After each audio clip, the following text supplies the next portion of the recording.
All right, let's get this thing going. Take notes, but you say you wanna be alone, but the beat in your body tells me otherwise. Mine can't keep leaving you alive, but I know, yeah I know, that the beat in your body make notes so high.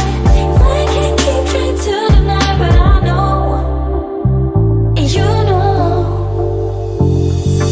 you just cross from the heart, 'cause you're scared.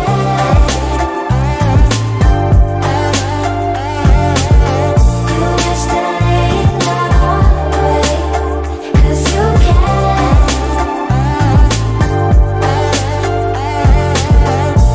Why you say I'm funny? I worry about nothing. When you making me your enemy, God, I sing my neck, yeah, I can see what you do. Ooh. God, I see my neck, yeah, I can see what you do. Ooh. But the beat in your body tells me otherwise. And mine can't keep leading you alive, but I know, yeah I know, that the beat in your body make notes so high. Mine can't keep trying to deny, but I know, and you know, you just cross from the heart, 'cause you're scared.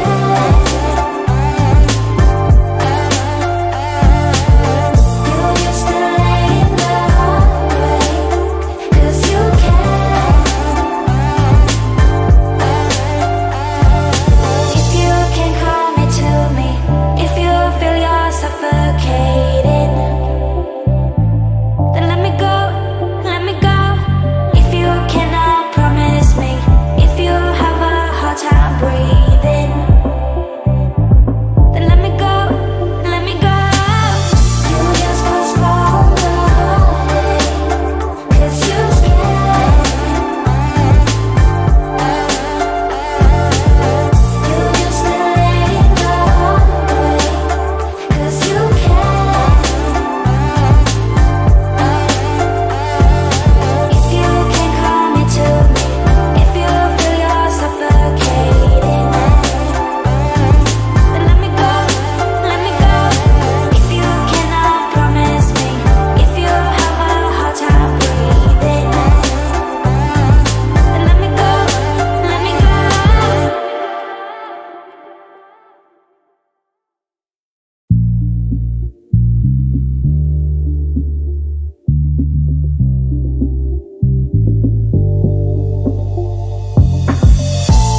We could try to stop this, postpone the heart. Welcome to the Big Banter. I want to say thank you for joining us today. It is Wednesday, December the 5th, getting closer to the holidays. And again, thanks for joining us. I'm your host, Nabiel Body, co-host Neil Seachlag. Neil, tell them something they haven't heard. It's 20 days till Christmas. I probably haven't heard that. I can't disagree with you on that. I hope everyone's having a great day. What were you saying? I was going to say, I mean, unless if you're watching Hallmark, which plays nothing but Christmas movies all day long, every day, since like October 25th. I don't watch Hallmark. I feel like every one of Great these channel, man. Hallmark movies are like the same movie over and over again. Rachel, if you're watching this, sweetheart, I love you too. They are. But they're still entertaining. Yeah, I feel like it's the same movie where it's like probably about a girl or a guy who's single, maybe coming out of a bad relationship, and they're just like really well-hearted people. And you know what? Their grandmother or their aunt or someone really old knows another person who's like really nice and good-hearted and great-spirited, and they have a connection and they meet, and then something happens where they're like, oh my God, they're gonna break up, and then they come back together on Christmas Day, and it's a Christmas miracle. It's only about 30% of the movies. Oh, what is the other? So is it like a horror movie on the other times? No. I mean, you just, there's just mixed in pieces. Like sometimes they have kids, sometimes their spouse died. Sure.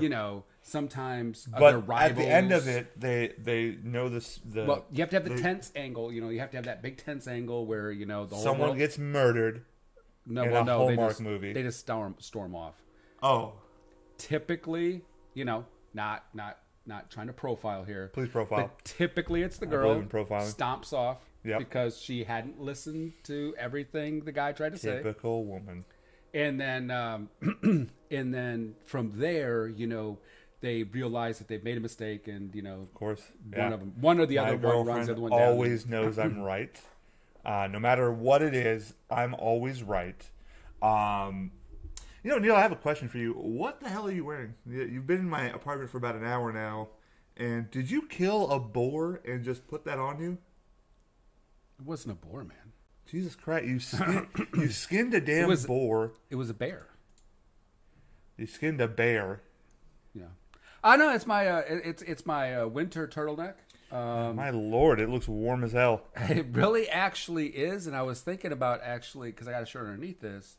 I was just going to wear that shirt, and I completely forgot about it until you was pointing this out, and I realized I'm getting very warm. So, at some point, These lights are going to be even warmer. Yeah, some point, probably pretty soon, we're going to go just to my regular shirt underneath. How's your week been? How was your weekend? Real relaxing. Relaxing. That's good. My coach got fired. That was. This is going to sound bad, but that was great to see. Green Bay can start the rebuilding process. And boy, will they ever. We'll get to that shortly. We'll talk about that. How about your weekend, man? It was good. I'm changing the shirt. It's people. I don't want it. Oh God, it's hideous under there. Oh Jesus. Oh God, the skin. Oh, I'm gonna throw up. Oh God. Oh God. Wow. That is. Oh, that is way better. Vile. You look like you just you have a lighter version of what you just had on. This is a real thin shirt. Was it made from the same boar? No, different boar. It was a thinner one. Same color and everything. It looks identical almost. It's a little deeper brown, actually. That's racist. Anyway, weekend was good, man. Went out to the movies with a girlfriend. What'd you see? We saw the movie. Widows. Oh, I've seen that advertised. Man, it is not what you think it is, and really good. It is one of the best heist movies I've seen. One of the better movies this year. Oh, so it's a heist movie. It is a heist movie. Ooh, it's good. It has a lot of good. I like heist movies. Turning points in the movie. Have you ever seen the Hurricane Heist? Why does that sound familiar? It just came on Netflix. It's not a Netflix movie. It was in the theaters. Okay. So I don't know if it was last year. It was in the theaters. Sure. Maybe? But actually, really pretty good. Hurricane Heist. The Hurricane Heist. The Hurricane Heist. The second thing that popped up was the Hurricane WWE. I mean, I guess it didn't look too bad. It looks like it was made in the 90s. It's a pretty fun movie to watch. So we did that. We went out to, God, what was that place? Mozart's? It had such a wonderful light show. It was beautiful. We had fun. We enjoyed our time. I don't even remember what we did Sunday. What did we do Sunday? Probably hung out. I probably played video games most of the weekend. Yeah. I mean, my weekend started off great because the Cowboys beat the Saints, but we'll talk about that more later. I'm just excited for your Cowboys, their winning ways, because this is going to get me what I really want. Neil, does talk about it more later mean anything to you? I just wanted to throw that out there so people know that this is going to be a fun conversation. Yeah, fun. Anyway, what do you want to start about talking? We can talk about some college football, some basketball, some pro football. Why don't we start Urban All Meyer? right, we'll talk about college football. Start with Urban Meyer? Yeah, man. Okay, so he has a cyst in his brain. He's going to retire. Yeah. Is the cyst anything? I mean, is it... Well, so from what I've read so far, I don't know if it's gotten bigger, if it's progressed. I don't know enough about the cyst or where it sits in the brain. But they are saying that his headaches have increased. I think it was the Indiana game or the Maryland, or maybe both Maryland and Indiana game, where he was having violent headaches. One of them, he Even took a knee at one point in time, holding his head. Yeah. They kind of got it back together and kept going. So Sure. So I know that piece of it. They're saying that during the investigation, I was reading a report that they were saying when they were investigating him with the whole Zach Smith issue, they found instances where he has suffered memory loss. Okay. And it wasn't around questions, did you know Zach did? And no, I didn't know that. They were just, innocuous questions you wouldn't lie about, like what did you eat 2 days ago or whatever, that he should know, and his memory, it's starting to affect his memory. So stress apparently with these cysts creates them to progress or get worse or, what have you. And so that's the whole idea behind step away from college football. Okay. That's about as stressful a job as you're going to come up with. Do you think he would ever come back to college football? Is it just like when you take some time away right now, we need to kind of fix ourselves? I mean, what do you think is happening there? That's what he did with Florida. I mean, he had this down when he was down in Florida, and he took a year off, came to Ohio State, and now it's gotten worse. So, and let's face it, Urban Meyer has nothing to prove. He's won everywhere he's went. Okay. I'm just trying to think. He was. And first, I want to apologize for me looking down. Something that's really bothering me is our tag list on our videos. I can't change it. I don't. I had it set as one set of tags. It's still talking about UFC and Conor McGregor and Khabib, as well as Wow. and I still haven't figured out how to change it. In fact, while you're talking, I'm gonna go ahead and just work on that. Go on, Neil. So, where was that now again? He's won everywhere he was at. And I don't remember the first stop, the first smaller school he was at. But then he went to Utah, coached 2 years there. Was I think 22-2 or something like that. Yep. Then to Florida, won 2 national championships in Florida. Won a national championship in Ohio State. He's got nothing to prove, and I don't see at this point. I don't see any reason for him to Come back. I think he stays retired. I mean, what do you say to those who think that it's one of the... What if he just loves it? I mean, are you going to stop? I mean, would you stand in the way of that? If he wants to come back, that's on him. I just think that he seems to be getting to a place at this point where he doesn't need to prove anything anymore. I know he has stated he wants to spend more time with his family. He wants to spend more time with his wife, and I believe that that's truly what he wants to do. And if that's the case, then no, I don't see him wanting to come back at any point in time. Well, who takes over for the offensive coordinator? That's it. Yeah. So he's already been named coach. Urban is going to coach the Rose Bowl versus Is this Washington. the same coordinator that was talking smack about? No. This guy is what's his name? Chris Day, possibly. Chris Day. Okay. I think maybe his name. He is. He will take over the team. So Urban's going to coach the Rose Bowl, and then after that, he'll take over. He's been with Urban for a while. It's a smart move by Ohio State. This doesn't change any of the offense, any of the defense. The recruits they had recruited seem to have wanted this type of move because now it's not like they're walking into a totally different coach. They've already talked to this guy because he's the offensive coordinator. Okay. If they're an offensive player. So I think it's a smart move. I wish Urban Meyer all the best. I don't see him needing to come back to college football at any point in time. He's accomplished everything you're going to accomplish. He's already probably considered, top 3-4 coach all-time college football behind Bear Bryant. By the way, I think I figured it out while we're talking, but Sweet. Nick Saban or Nick Saban. There we go. I couldn't think of Nick Nick's Saban's name. taken over Bear Bryant, right? Yeah, well, I think a lot of people will still say Bear Bryant was a better coach. Bear Bryant, Nick Saban, probably Urban Meyer is 3.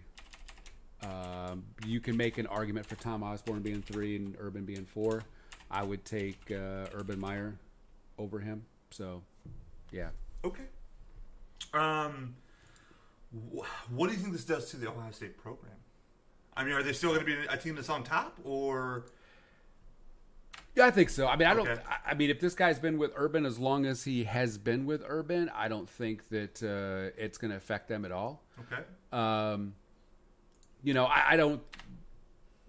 You know, you're following Urban's footsteps, so I don't see the consistent 12-0, 11-1, 13-1, whatever it is.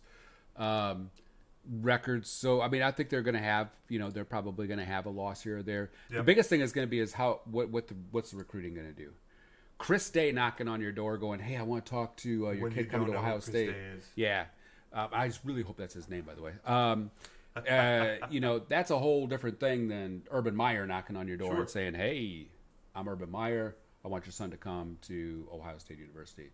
So it could affect them a little bit from a standpoint of some of the recruiting, but you know, at least for the next 3 years, Ohio State's pretty set, and you know, Chris Day's going to get a nice transition period into the actual program. What do you say to Ohio State's season this season with all the ups and downs they've had? Still had a good season. Man, he still won the Big Ten. Won the Big Ten. Had a really, really complicated season, mired in, you know, distractions with Urban Meyer and Zach Smith issues. Then Urban Meyer medical issues. And Remind me again, what happened with the whole Zach Smith situation? Did that just go away? It's finally done with. The investigation. Okay. Done with. Urban Meyer served his 3-game suspension. I don't think anybody's, you know, picked up or hired Zach Smith at this point in time. Sure. No one likes a tattletale. Nobody likes a snitch. Ain't nobody want to deal with no snitches, man. Snitches.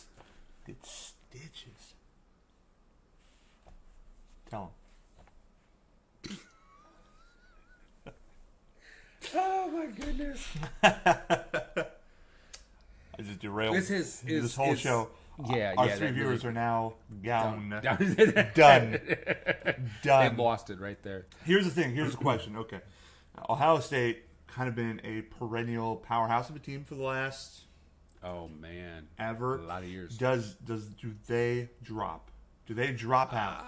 I don't know if they drop out. I don't know if they're gonna be quite as good as they once were, but I don't think they drop out of it. I think, you know, in the Big Ten East, you're still going to have Ohio State. Mm-hmm. You're still going to have Penn State. You're going to have Michigan. You're going to have Michigan State. Okay. That's a heck of a conference. In the Big Ten West, you've got Wisconsin. You got Iowa and Northwestern, really. And if you're just joining us, welcome to Ohio State Podcast. So moving on, because I don't really care that much about Ohio State. And if I look at Ohio State's helmets, it looks like it's a bunch of weed symbols on their helmets. Which, how can they get away with that? You know, I mean, if you've been to Ohio, what else are you going to do but smoke weed? You might as well proudly display it on your Let me ask you a question. What would go away first? The weed symbol for Ohio State or the guns up for Texas Tech? Ooh. I think that might be a tie. That might be a tie. Like I don't know if I've been in West Red Texas. Raiders would ever give that. Like no matter how politically correct there is. I've been to West Texas. They ain't giving them guns up. Okay, yeah. And I've been because they're Ohio. giving up a lot of football games. I'll tell you that. They're giving up the guns. I've been to Ohio, and I don't think anybody giving up their weed. So I think it's tied. But the college football playoffs. Okay, so here's what we got: Bama versus Clemson, basically. So, well, let's back up a minute. OU and Bama. How ridiculous is the score going to be? I still think Bama's going to win by 14 plus. I think so. I think it's going to go tit for tat. OU has no defense. You know, before we even get we're here. We'll talk about it. I think Bama's going to steamroll them. Still do whatever they want to them. Kyler Murray is great. He's one of the two Heisman. It's in a 2-man Heisman race. It's him and the kid from Alabama. Well, I think that Haskins, the Ohio State University quarterback, played himself into that conversation as well. When was the last time a wide receiver won the Heisman? Has a wide receiver won the Heisman? I feel like a wide receiver has won the Heisman. It wasn't me. I know that. Won the Heisman. Two tight ends have won the Heisman. Wow. Larry Kelly and Leon Hart. Tim Brown. And Desmond Howard. And I forgot about Desmond Howard. Man, what? Both of them played for Green Bay, or just Desmond Howard? Just Desmond Howard. Tim Brown played for the Raiders. Okay, so let's be honest. That game's a no contest. It's Bama. So I agree. Bama should win. Okay. Bama's defense is probably being rated a bunch better than it really is because Bama hasn't played anybody. Georgia's not that good, and Georgia was moving the ball up and down the field all day long. And Georgia just made some stupid mistakes. So, this game could literally clear 110 points. I'm curious to those who are listening, if we sound all right or how we sound. Just sound check if we sound okay. I don't want us to sound like robots again. I'm in dire fear of that. Oh, wait a minute. How healthy is Tua going to be? Is Tua hurt? Yeah, Tua got hurt in that game. Now, they say he's going to miss a couple weeks of practice. Oh, it'll be fine. I don't think he gives that game Now, up. he looked awful. That was the first game he's looked bad. You're telling me OU could upset Alabama? I'm saying if Alabama stumbles at all, OU could score every single possession. But let's be honest here. Tua's hurt or can't step up. You're telling me Alabama doesn't have a backup quarterback? That backup quarterbacks for days. That was the starter last year as the backup. Sure. He doesn't score many points. No. They rely on the run a lot. They don't rely on that pass. So if you got to go, and why can't I think of that kid's name? Who? The last it started for Alabama. JT Barrett. No, that's Ohio State, man. Come on now. I know. I'm sorry. Come on, son.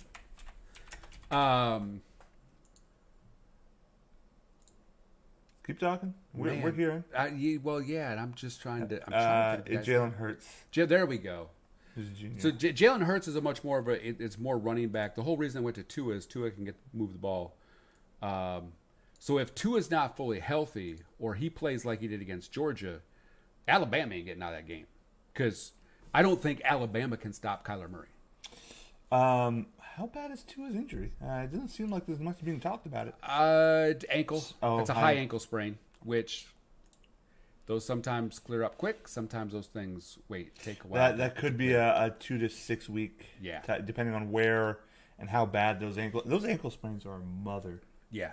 Those are not. Kyler Murray's an athlete. Let me just go ahead and say this. I feel like Notre Dame has a better chance of beating Clemson than OU has a chance of beating Bama. I'd flip it the other way. I don't think Notre Dame's that good, and I think Clemson is about to put 60 on them. God, when is it going to change? When's college football landscape going to change? I'll tell you when they expand the damn playoffs. Oh yes, please, for the sake of Pete, for the sake of UCF. Thank you, Manny, by the way, Crip Keepa on Twitch, for suggesting us to talk about this. It bothers me that a team can go so far undefeated, and teams with 1-loss records in the playoffs, or a team like, and I'm a huge fan of them, UT, is somehow able to be like if they'd have split 2-2 with the 4 losses they had, they're looking at a potential playoff berth. That's insane. Yeah, well, and it's you think about. I mean, you think about the bowl game UT got. Yep. Against Georgia, great ball game. We're gonna get our asses kicked, but Alabama made Georgia look better than Georgia was, because remember LSU put boots in Georgia, but boots were put on LSU with A&M. Yeah, well, that's what I mean. I mean, LSU's not that good, and LSU just absolutely wiped out Georgia. You know, Juan from the CPA, Juan Thomas, constantly says this about the SEC. Might be overrated. It's very overrated. Alabama played, I think what they say was a 70-something easiest schedule of college football.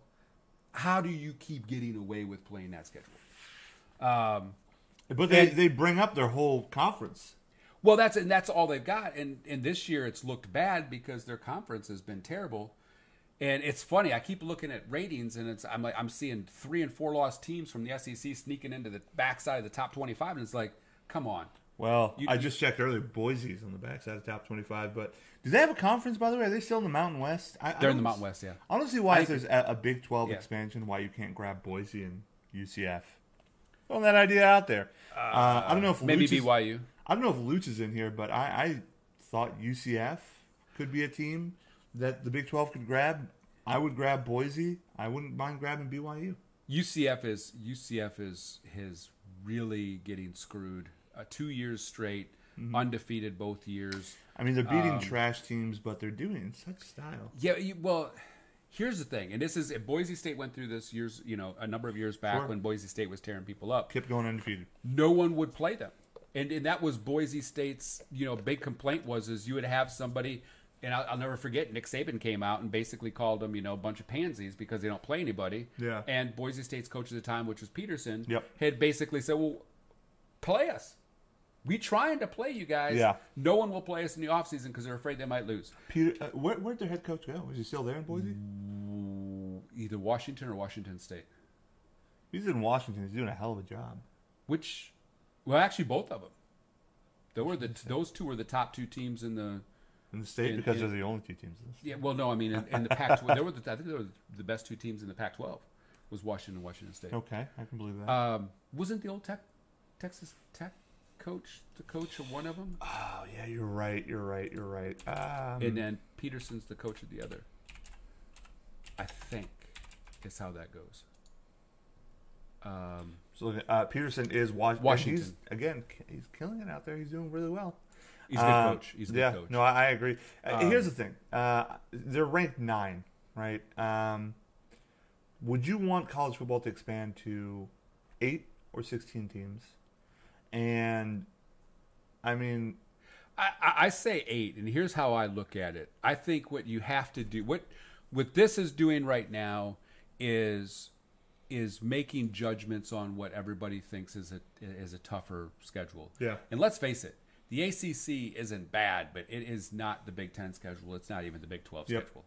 I mean, Clemson played Pitt, who I think had 4 losses for the title in the ACC. So you're not talking about a powerhouse conference by no stretch of the imagination. But each one of the Power 5 conferences, what I would do is do 8 teams, 5 conference winners, automatic get in. That's your conference is being rewarded for you winning that conference. There's 5 right there. I would reserve 1 spot for the minor conferences. Sure. So if you've got a standout like UCF, Atlantic they Coast, can Midwestern. get. You can get in. So would you set up a bowl deserve, game between the 2 best record teams? Because that would then make playing for or being a coach at Boise or UCF and staying in those conferences way more appealing. Well, and I think it does. I think it actually does 2 things. I think 1, it helps their recruiting. Yep. Because now they can actually tell kids, "Hey, look, man, we go and play, and we can play ourselves into one of those 8 spots." Mm-hmm. And so kids are going to be more apt to go, "Hey, you know what? Let's go to Boise. Let's go to BYU. Let's go to UCF or USF or Florida Atlantic or any other one that they want to choose." And the other 2 spots, pick the 2 best losers of the championship games. Or if it's the case of Notre Dame, do they rank? Do they rank? Well, now high that enough? almost means And it could force Notre Dame to actually join the ACC once and for all with the football program. I mean, they've joined it everywhere else. And be done. Let's go ahead and post this. Just going to go ahead. See, it almost makes sense that if we should do a 16 team then. That's a lot of gaps you're trying to fill in. Well, the problem with 16, though, is you're going to have to shorten the season because that's a lot of games. That's a lot of extra games for these kids to be playing. Yeah. So the 16 I would struggle with, but with 8, at least you're getting the Power 5. You're getting one of the other, of the small schools, and 2 losers in the playoff, or in their conference playoffs. Yeah. And there is no, if you don't make that conference playoff game, Alabama a few years ago, you're not going to playoffs. You go find another bowl, and you're going to be fine. We got to reward the conferences in the conference championships. We forced all the conferences to do this. Everybody's got their conference championship now. Big 12 just had to do it. They had to. They got forced into it. Not that it's a bad thing, but reward it then. Give them a seat at that playoff table. Does the conference championship mean as much anymore? I think it does in college, just because it's a big deal in college that you won the conference championship. There's quite the fandom. There is the fandom. There's the pride. The college pride. So I believe, that it does mean a lot more than it does in pro sports by all means. But yeah, I think you have to reward it, and that way you get out of this controversy. We just had it. Okay, Georgia lost. Who gets in? OSU or Oklahoma? Yeah. Now, I think they made the right choice. They put Oklahoma in. I think they deserved it. Ohio State was shaky all year long. I disagreed with the whole putting Georgia in front of Ohio State after they just lost. They got 2 losses. Ohio State deserved to be number 5. Not that it makes any difference. Ohio State deserved to be number 5. Georgia should have dropped, minimally down to Why not number 6. put UCF in there? Why not? They're undefeated.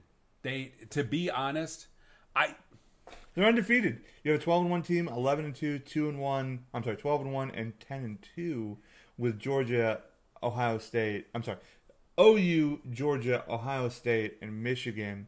It's baffling to me that they're right there, and the teams that are behind them are 10-3, 9-3, 9-3, 9-3, 10-2, 9-3, 9-4. Gosh, it just seems like that's blatant. Disrespect. It's blatant disrespect. But it's still that same old story of, hey, well, you're a smaller school, FBS school. You don't really play against much competition. Y'all seen what the SECs look like this year? Ain't much competition. The Big Ten was down this year. Sure. And matter of fact, all across the board, all Power Fives were all the Power Fives were down. If this was the perfect year to stick UCF in that playoff picture. Is college football past the point of undefeated teams? Is it getting there? Where competition there's more parity involved? There's a lot more parity involved in competition today than I think there was, back a number of years. Because before the college playoffs.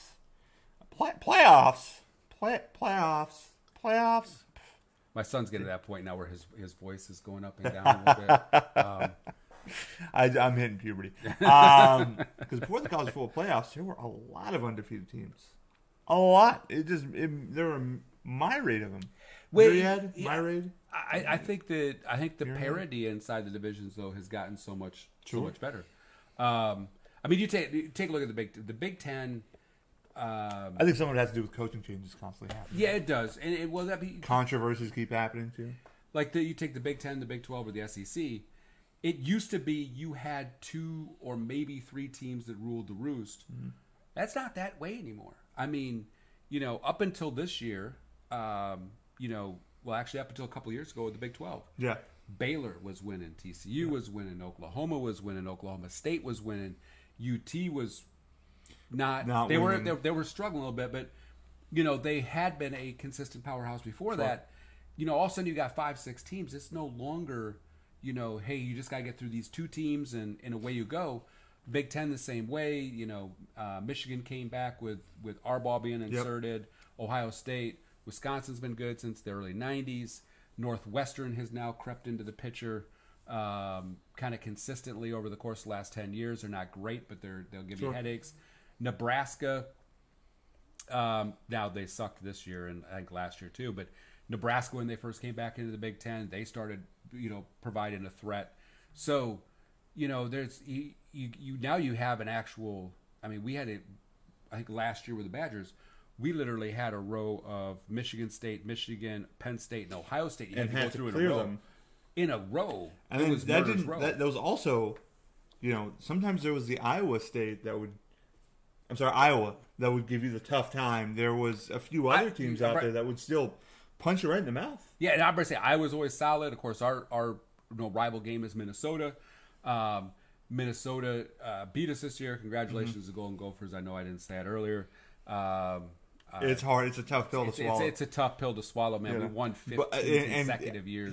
Neil has had a humbling year. Oh. Minnesota put the boots to Wisconsin. Yeah, they did.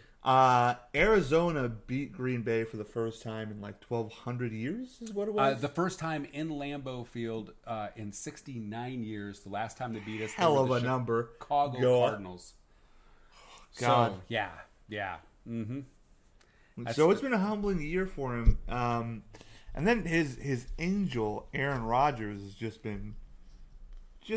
news is coming out about him personally, where he just seems like not the best person. Well, I've never said the man off the field is a tremendous guy, which he's not. Everything I've ever heard about the guy off the field, sorry, he's a little bit of a jack-o'-lantern. We'll use that way of saying it. On the field, he's a tremendous athlete. We've had issues inside that locker room for a long, long time. Yep, they're just starting to come to light now. It's a little bit more of a mess than I actually originally thought it might be, but it's all right. We'll come out stronger the other side. We're gonna play some good old R&B music, and we'll feel better at the end of the day. It's gross. Everybody knows R&B music doesn't exist in Green Bay. So here's a question I have. One last question about the NCAA. They have 3 records of it, by the way, in Green Bay. Don't say that. Gross. 3 records. I'm gonna pretend I didn't hear. Here's the question I have. Right. Yeah. This is within the NCAA, and this is only because I was watching this SB Nation thing on Laramie Tunsil and how the NCAA is trying to crack down on Ole Miss and whatnot. It seems like every college football team. Sorry. It seems like every college football team has broken major NCAA violations, right? Whether it's paying players, I would agree with that. Rules, whatever, right? And they all get punished by the NCAA. However, all these schools adhere to the NCAA, but the NCAA doesn't own these schools. The NCAA doesn't own anything about these schools. A team could break away from the NCAA, buy their own sponsors, start their own TV deals. UT did it with ESPN.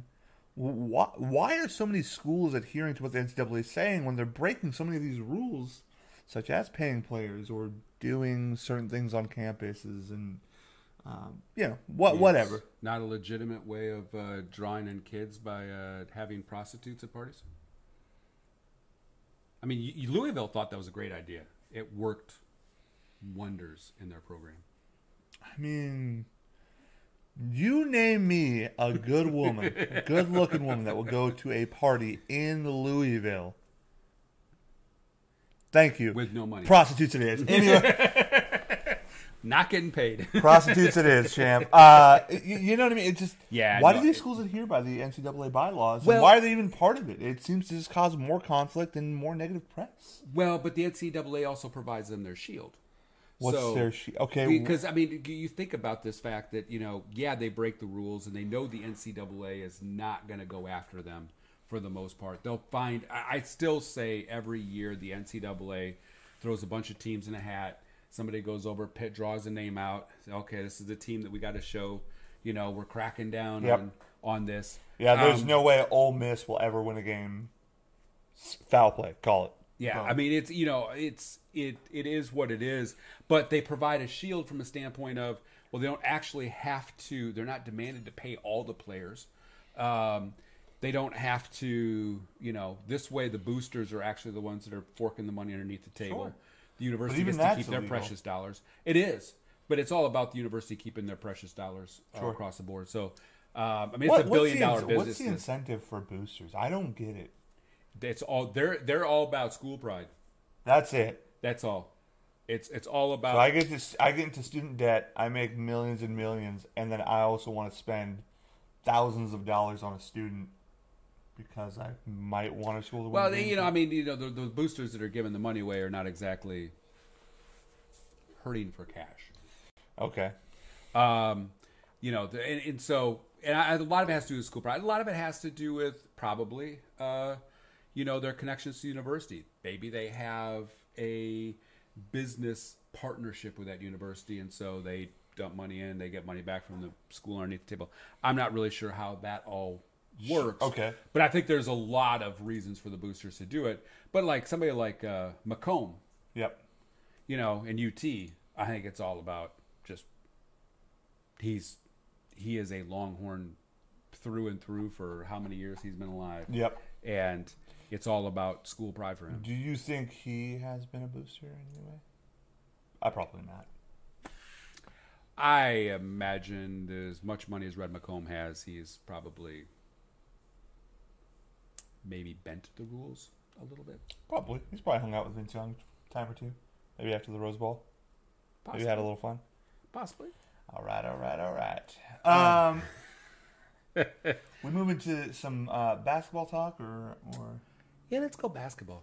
It's not quite as a depressing a subject for me right now.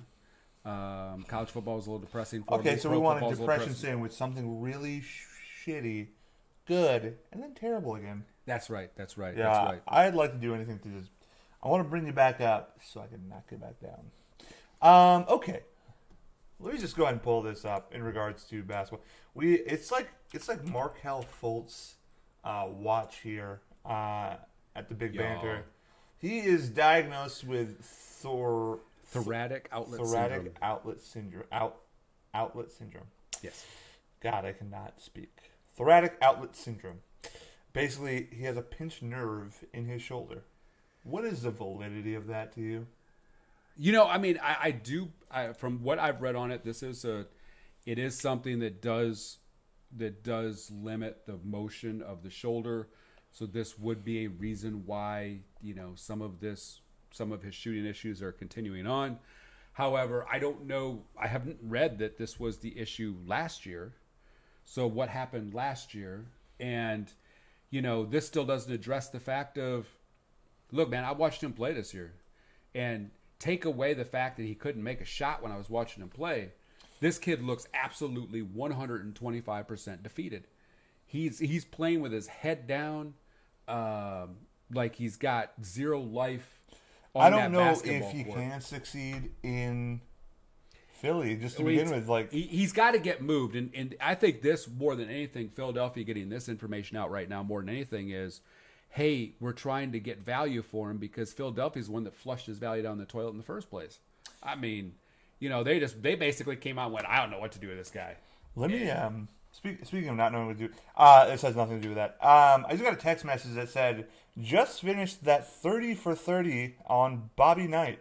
I knew I hated that guy for a reason. If you liked Bobby Knight, or thought he was a nice guy in some way, he choked a kid and threw chairs out in the middle of basketball games. He was passionate. He was a dick. I really hate to say that. I mean, he was a jerk.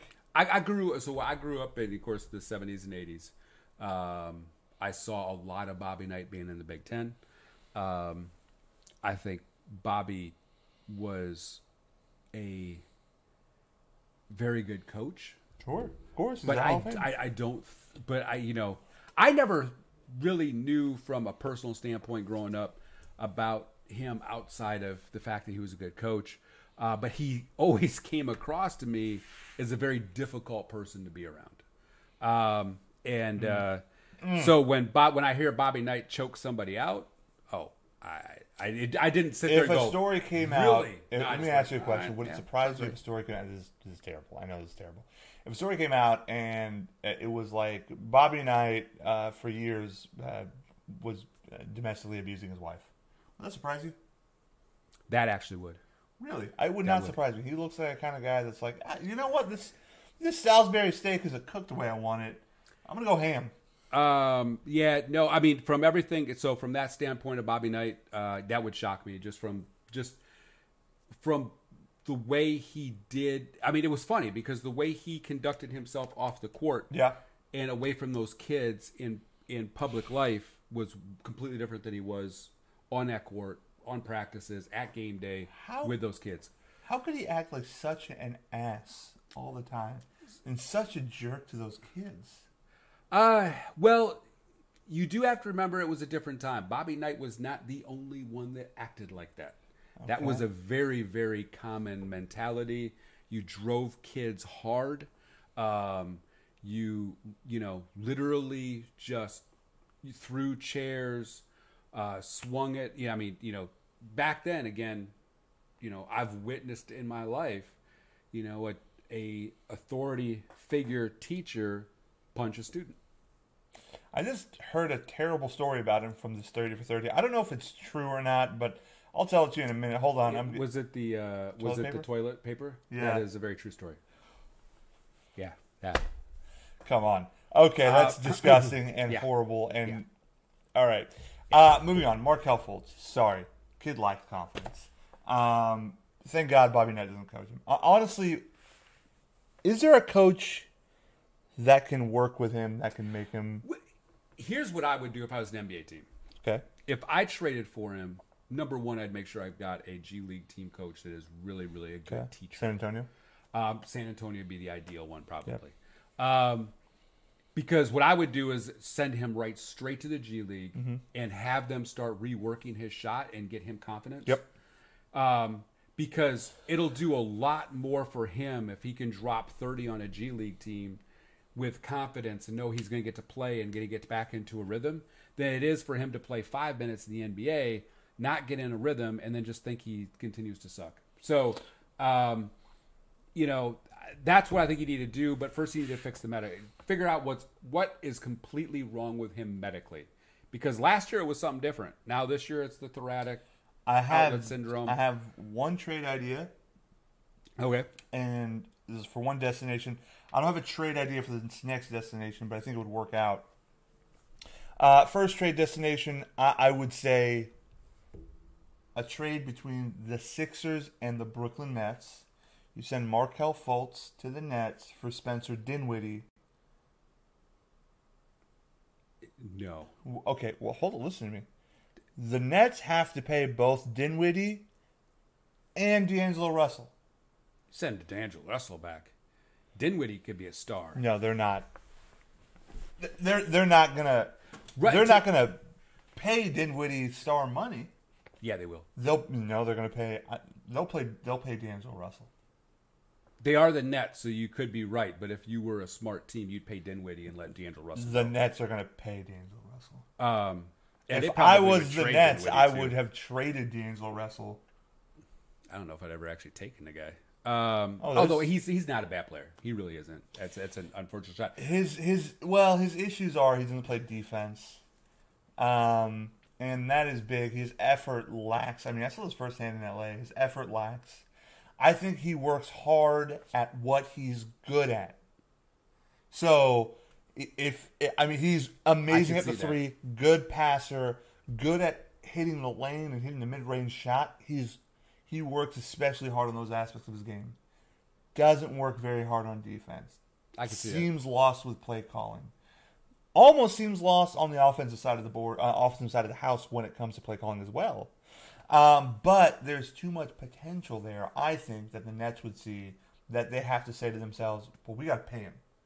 Now, he is restricted, and that paying of the player only comes by way of somebody making an offer to him.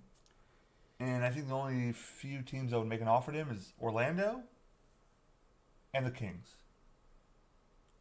I'd throw Miami into that too. If Miami can get money free, yes. Yeah. So here's my honest opinion on Markel Fultz right now. As Markel Fultz stands, no confidence, needs to be rebuilt, and there's no guarantee that you're actually going to get anything out of him. I'm not sending much more than a case of beer and a bucket of basketballs. And that's where the second team comes into play.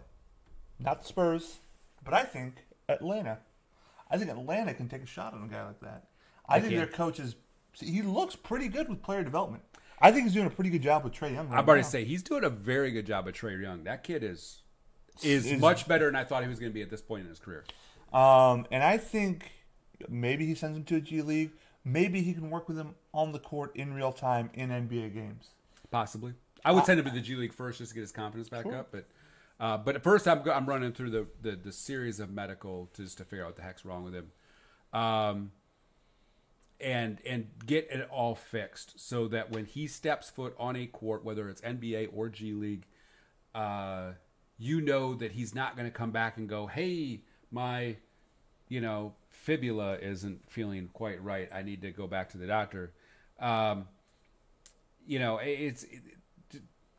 Fix everything, get the medical figured out first, then start to work on the mental aspects of the game. If you could do that, and you got a patient coach, and you got some good teachers, you could end up with a really, really, really good kid. Sure. If not, he's going to get wrecked, and he's going to wash out of the NBA like Anthony Bennett. And somebody out there listening to us, let me know if you remember when Anthony Bennett was even drafted. Anthony Bennett just got cut by another team earlier this year, believe it or not. Isn't he in Turkey now? I think he got cut by that team. Wow, he got cut by Turkey. Yeah. Woo! Yeah, he's not. Man. Number one pick overall, ladies and gentlemen, the Cleveland Cavaliers shine again. That guy is maybe he's undrafted, basically, in my opinion. But I think the fact that he had to go to Cleveland is what ruined him. I think that. I think you could have been a second-round pick. I think a team by any other name could have done something with him. Well, a team by any other name wouldn't have drafted him 1 overall. Probably, exactly. But the Cavs were number 1 overall. Yeah. I mean, if you look at that draft... Which year was that? I think it's 2013. 2013 NBA draft. So, Anthony Bennett. So, man, Jesus Christ. You could have had... That was not a good draft. No, it wasn't. And the only other player out there was Oladipo. Well, Portland got C.J. McCollum, who is... out of Lay.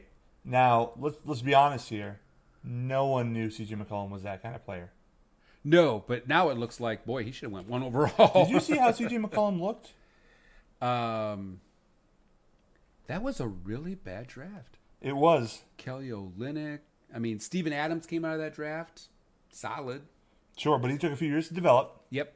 Olynyk took a few years to develop. I mean, Ben McLemore... was nothing. And is mean, nothing. He has flashes, and then he just goes away.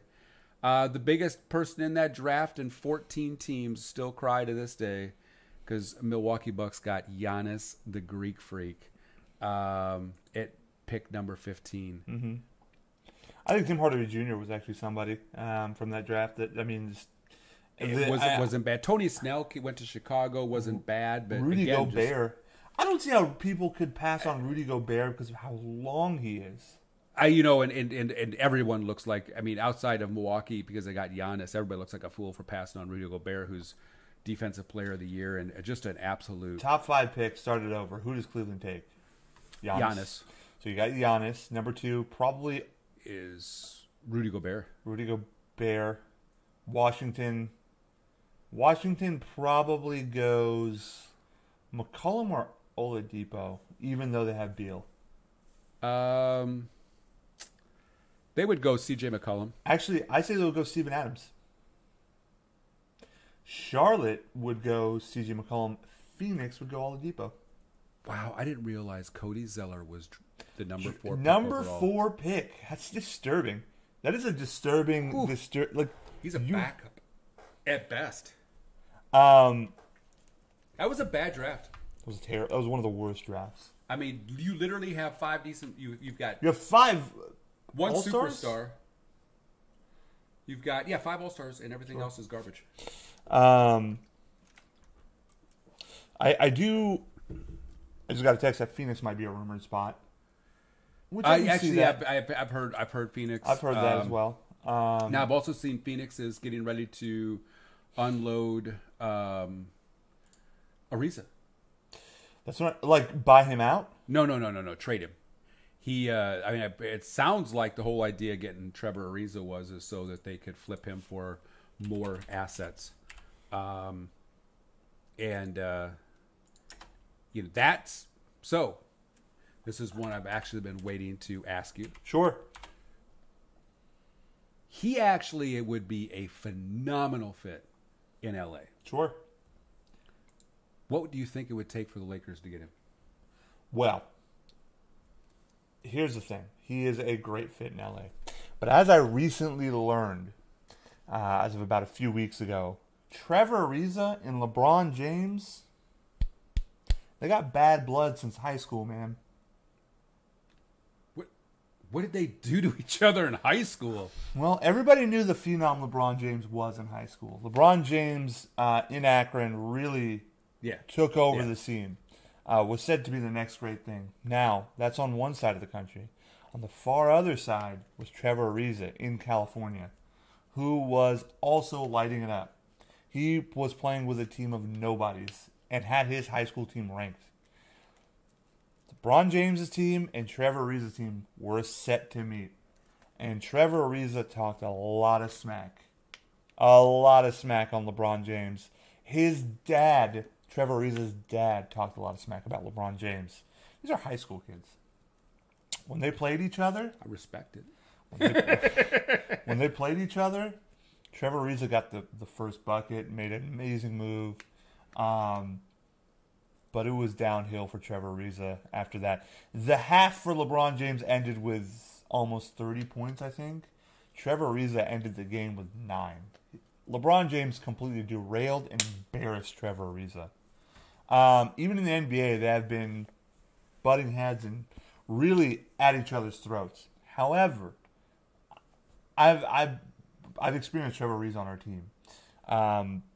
I'm a huge fan of him. I thought we should have re-signed him instead of let him go and sign Meta World Peace. However, things played the way they played out, and Meta World Peace won us the championship.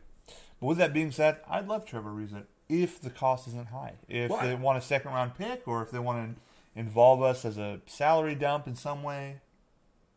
Yeah, I look at. I need a shooter. And I think honestly, I mean, LeBron James is also the same guy that he understands. He's playing with Lance Stevenson right now, so if that tells you anything about how LeBron James personally feels about people. I mean, yeah, well, he went back to Cleveland. He went back to Cleveland. To an owner that burned that bridge to the ground, and he rebuilt it and crossed it, and it went back to Cleveland. So I don't think you're going to have an issue from a LeBron standpoint because he wants talent around him. I don't think he would cost you a whole heck of a lot. No, I don't think so. And I think he is a great asset to have alongside, LeBron James and somebody LeBron could trust because Trevor Ariza is going to play you some great defense, and he can knock down threes, and that's something that LeBron really needs right now. We need both, honestly, and it shows when you have Tyson Chandler on the team. We're 10-3 now, and as I learned recently, Tyson Chandler's nickname is the Black Gandalf, which it's amazing to me because you shall not pass when they try to score. Stops it from happening. Also, he's got a great beard and he's old. And okay, there's a movie reference here that I'm missing. Lord of the Rings? That's why I've never seen it. Okay. Well, anyway. I don't do science fiction. There are some crazy trade rumors out there. And they all are centered around December 15th, when these one-year signing players are available to be traded. There's one where the Lakers possibly want to make a move on Anthony Davis. The reason why December 15th is the date is because... Was it me? I was going to get my jersey on. For sure it was was me. Knowing that turtleneck that you had on earlier with a matching underneath turtleneck, nobody wants you near their facilities. I don't even want you in my damn apartment. Rumor is that maybe it might be a 3-team deal involving the Magics and the Pelicans, but the Lakers are willing to give up KCP, Lonzo, Ingram, possibly even Kuzma to get Anthony Davis. Maybe not Kuzma, but maybe Kuzma. You need somebody's got to replace him at the 4. Mo Wagner doesn't look too bad, so maybe you could work with him. Michael Beasley hasn't looked too bad. But yeah, there's a potential rumor there. The only thing that Lakers would require back is some kind of off the bench point guard.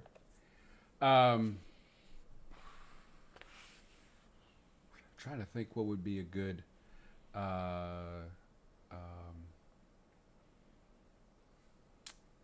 who could be a good trading partner in that mix. It's a Magic. I was just trying to think somebody else could be a good trading partner. Washington, I'd probably Washington probably could. Well, Washington's got a lot of high-priced assets, though. If it's Beal, I'll take him. Imagine, okay, so what if something like this happened, right? Lakers give up Ingram, Ball, KCP. Orlando gives up Nikola Vujovic. Let's say just Nikola Vujovic, a first. And the Pelicans give up AD. And the teams, so the Magic get Lonzo. KCP goes to Pelicans. Ingram goes to the Pelicans. That first goes to the Pelicans. Could work. I mean, honestly, I wouldn't. I would love if somehow we could wrap Beal in there. Now you're getting greedy.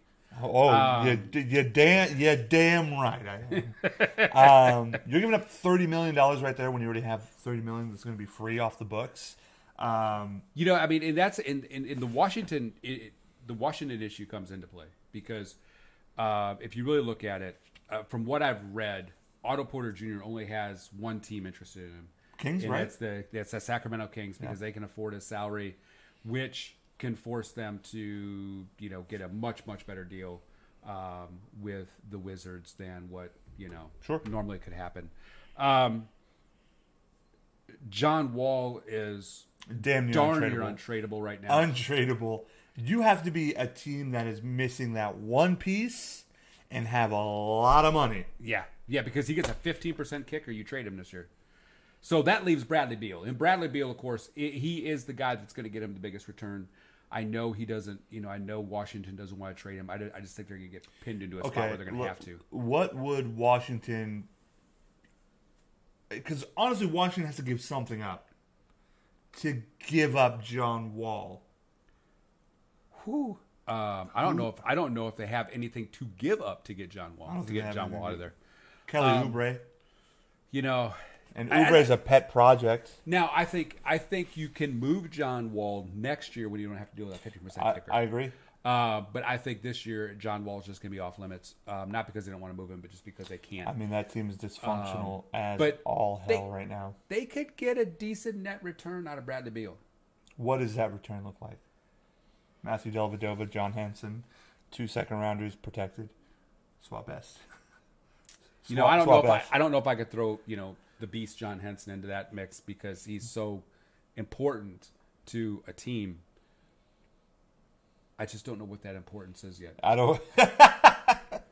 And he's out for the year. Well, at least still playoffs. He's got his broken wrist, which means no more 3-pointers from John Henson. Oh no! I don't know how we're going to win now. Lights out. Yeah, that's going to sink us probably. So you're looking at the LA Lakers, who Beal would be a great fit in. What would it? Lonzo, Ingram. What do you mean? Maybe KCP for Bradley Beal? Oh, no. No. That is not. We're not giving all that up. You can have Ingram and KCP. Talk to you later.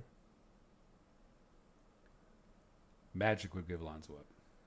Sure, but you have to understand that asset of Lonzo Ball worth way more than I think we were texting about this earlier. We were texting about this earlier. In the NBA trade market, Bradley Beal is worth more than Ingram, Lonzo, KCP, and a first. He's worth more than that. But you're not going to get that. Well, okay, but you have to look at it from team perspective. You can look at it and say, Lonzo's worth X. But right now, Lonzo's numbers says he's worth the second rounder. Have you seen him play defense? Because he does really well in defense. He's a chase down defender. He's a chase down and a zone defender. He's not an on ball guy. He is on the ball guy. He needs the ball in his hands, but he's having to adjust. As far as defense, he's not an on ball defender. No, he's not. He plays the gaps really well. Yeah. Which is fine. But he does a great job of it. Somehow he can cover a lot of distance with long arms. But his shot's broken still. Fine.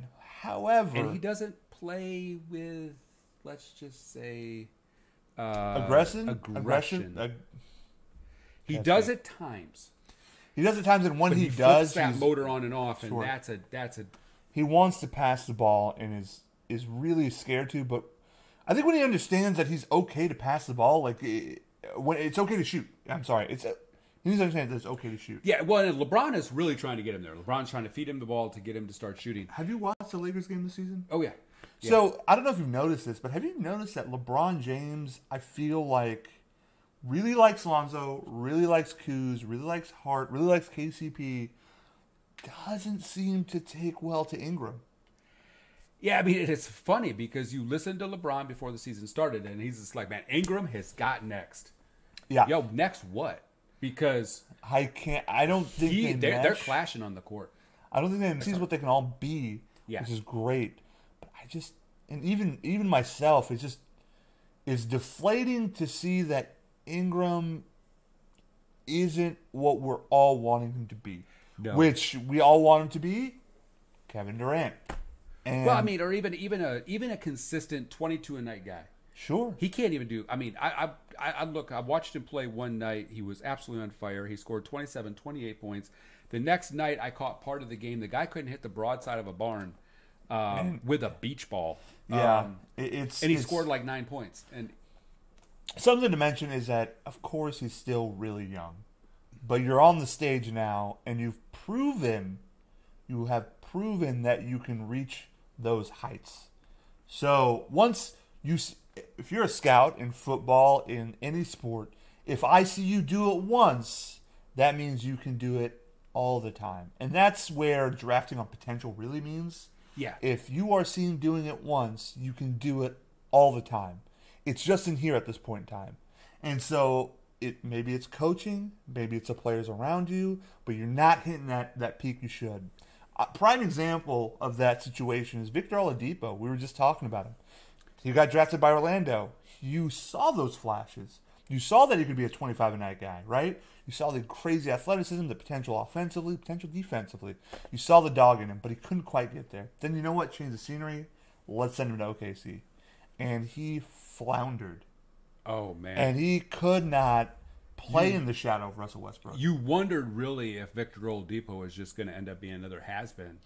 I think everybody chalked it up to 2013 draft, another terrible one. Then Paul George trade happens, and he's cut loose. He can be whoever he wants to be in Indiana. Kind of where he played college basketball. And you see how he plays now. He is lighting it on fire. I know he's injured right now, but he lit it on fire. Part of that team's success is owed to him.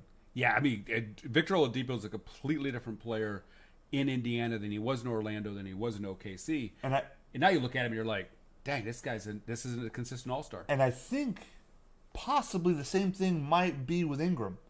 You could see Ingram be a 22 to 25 a night guy. He's got to find the right system. He just has to find the right system. And that system might be one that has the ball in his hands constantly, which he does in LA, but maybe doesn't have the pressure of someone like a LeBron James there.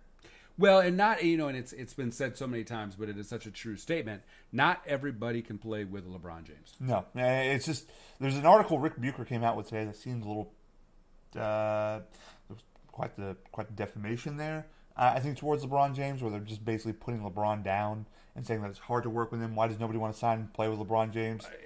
I think the Paul George thing is blown way out of proportion. I think Paul George saw a few things. One, money. Two, that shadow that is on you isn't there anymore, right? The blame goes to Russell Westbrook, right? And Russell Westbrook isn't holding Paul George accountable the same way LeBron James is holding someone accountable. And I think that's what's appealing to him. But I think Paul George, you're going to disagree, but I think Paul George regrets staying in OKC. I definitely disagree with that. Just from seeing him and how happy he is in OKC. Here's the biggest thing that Paul George did not want when he going to LA Lakers. He'd went to the Lakers if LeBron James wasn't going there. Sure. Without a doubt. Well, actually, I shouldn't even say that because he does really like playing with Russell Westbrook. But LeBron James demands greatness. a run at a championship every single year. Yep. And all the players want the ring, but they don't want the pressure of having to play for a ring every single game. And that is a big deterrent to a lot of players. It takes a special player. Kyrie basically broke it out for you. I think that's why he's always respected Popovich. Is because Popovich and LeBron is just the on-court version of what Popovich thinks. As far as the way they approach to San Antonio, willingly, only has-been players, only players that are trying to prove themselves that have broken down, that want another chance in the league, and you're going to be put through the ringer. Absolutely. Rudy Gay, for example, Pau Gasol, these guys have reinvigorated their own careers. Just throughout time, just name anybody that's played. Bellinelli, you've had your Mario Elliott, going back to the '90s Spurs, and throughout time, a lot of these players have gone to Popovich. The same way, players who are one trait want to play with LeBron. Well, and I mean, you think about, it's not easy to play with LeBron. And, you would, if you're a player, you would think that you would want to play for that guy that's going to hold you accountable, that is going to push you as hard as you can, and push you past your limits to get you to be better. The problem is that that's not the case nowadays. But even in the past too. I mean, let's face it. There's a reason why Michael Jordan punched a few people in practice. There's a reason why, there was, literal knockdown, drag out fights that you've heard Doc Rivers talk about when, the Knicks with Charles Oakley and Anthony Mason. Yeah. I loved would have seen those fights. I'd pay money to see those fights. Yeah. And Doc Rivers is like, they would get into it, and the very next day, they would drive into work together, and, they go eat every night together, and it was all fine. How do you think, and man, I want Luke Walton to stay as Laker head coach forever. How do you think Doc Rivers would do with this Laker team? I think Doc is really enjoying not dealing with superstars right now. Yep. And he is killing it with the Clippers and not having to deal with superstar personalities. Sure.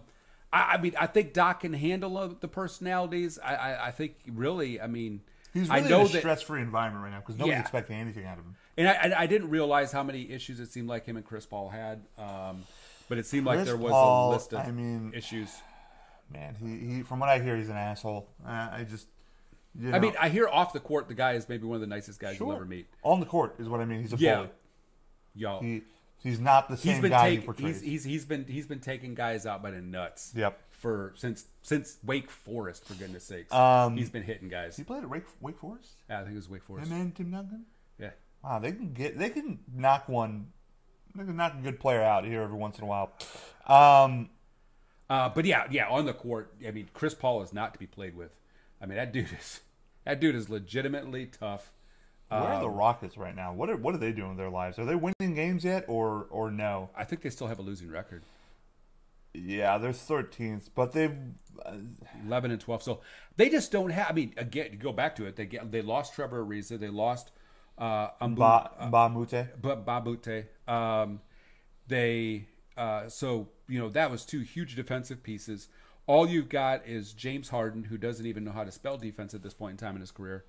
And Chris Paul, who plays tremendous defense, but it's the only one on the in the guards that is really playing great defense. And he's also 30 some odd years old, so it's not like he can play the same way he was 5 years ago. Sure. And Clint Capella. And after that, what the heck do you got? And so, no, I right now it's early. Anything can happen. Mm-hmm. But if I was a betting man, I would say the Rockets aren't even going to make the playoffs. Period. Just completely missing out. There's so many teams in the West that are, and it's not like the West is got a bunch of 60-win teams, but they got a whole bunch of 48 to 50-win teams. How insane would it be if the Mavericks made, because they're in 7th right now, how insane would it be if the Mavericks and the Grizzlies, who were top 3 teams in the lottery and the draft, playoffs? So first of all, I do need to apologize. Mm-hmm. I need to apologize to Mark Cuban and the Maverick organization. Mark Cuban and the Maverick organization are apologizing to a lot of people right now for certain things that happened this summer. That is very true. Yeah. But as far as their draft goes, on court, wait a minute, you knocked them for the Doncic? I didn't see this coming. Did you not watch anything on Luka Doncic? I did, but it's always so hard to tell. If how good somebody's got. You I didn't could see 20 still points that see- game as a rookie. I didn't see that at a Kristaps Porzingis, but I could see that at Luka Yeah, Doncic. I didn't see that And at the reason why I could see that at Luka Doncic was he's not athletic, but he is super technical on the court. He understands spacing, how to, technical shooting, passing. I'm not gonna say he's the best defender, but he's putting effort. He puts effort on both sides of the ball. I And just didn't see the 20 points a night from him. once he out the played gates. for Real Madrid since he was 13, 14, so he understands how to play in a highly competitive system. But again, and there's a whole bunch of teams in front of Dallas that went, "Ooh, we missed that one badly." Yeah. Not the Suns, but the Kings maybe. Marvin Bagley. I mean, again, Memphis. and Bagley might end up being a great player. They got to really, really kind of eke him along this year and not overly tax him. Sure. But yeah, I mean, as far as Luka, I just didn't see this coming, and so my apologies to Mark Cuban and the Dallas Maverick organization. I underestimated your drafting ability, but the Dallas Mavericks look like a legitimate team. Before I run down the Eastern and Western Conference standings, I'm going to say two things, okay? One, in regards to the Lakers trade rumor. Did that come out loud? I didn't even hear what you said. What did you say? I said we don't care. But One, in regards to the Lakers trade rumors to the Pelicans, Anthony Davis, I think, is playing it right by just staying quiet. absolutely. And Being a total professional. well, and keep in mind that there's 5 teams that he would like to go play for, and the Pelicans are one. Yeah. I mean, there's no guarantee he wants to leave New Orleans. Well, the thing is, honestly, and going there this year, I realize it. New Orleans is an awesome town. Yeah. They're such a good crowd of people. And that it's fan, fun, that fan great base food. loves him. Absolutely. Now, the thing I would knock the New Orleans Pelicans on is their damn name and colors. It's just disgusting and stupid looking. Just change that garbage. Not everybody can be the Milwaukee Bucks, man.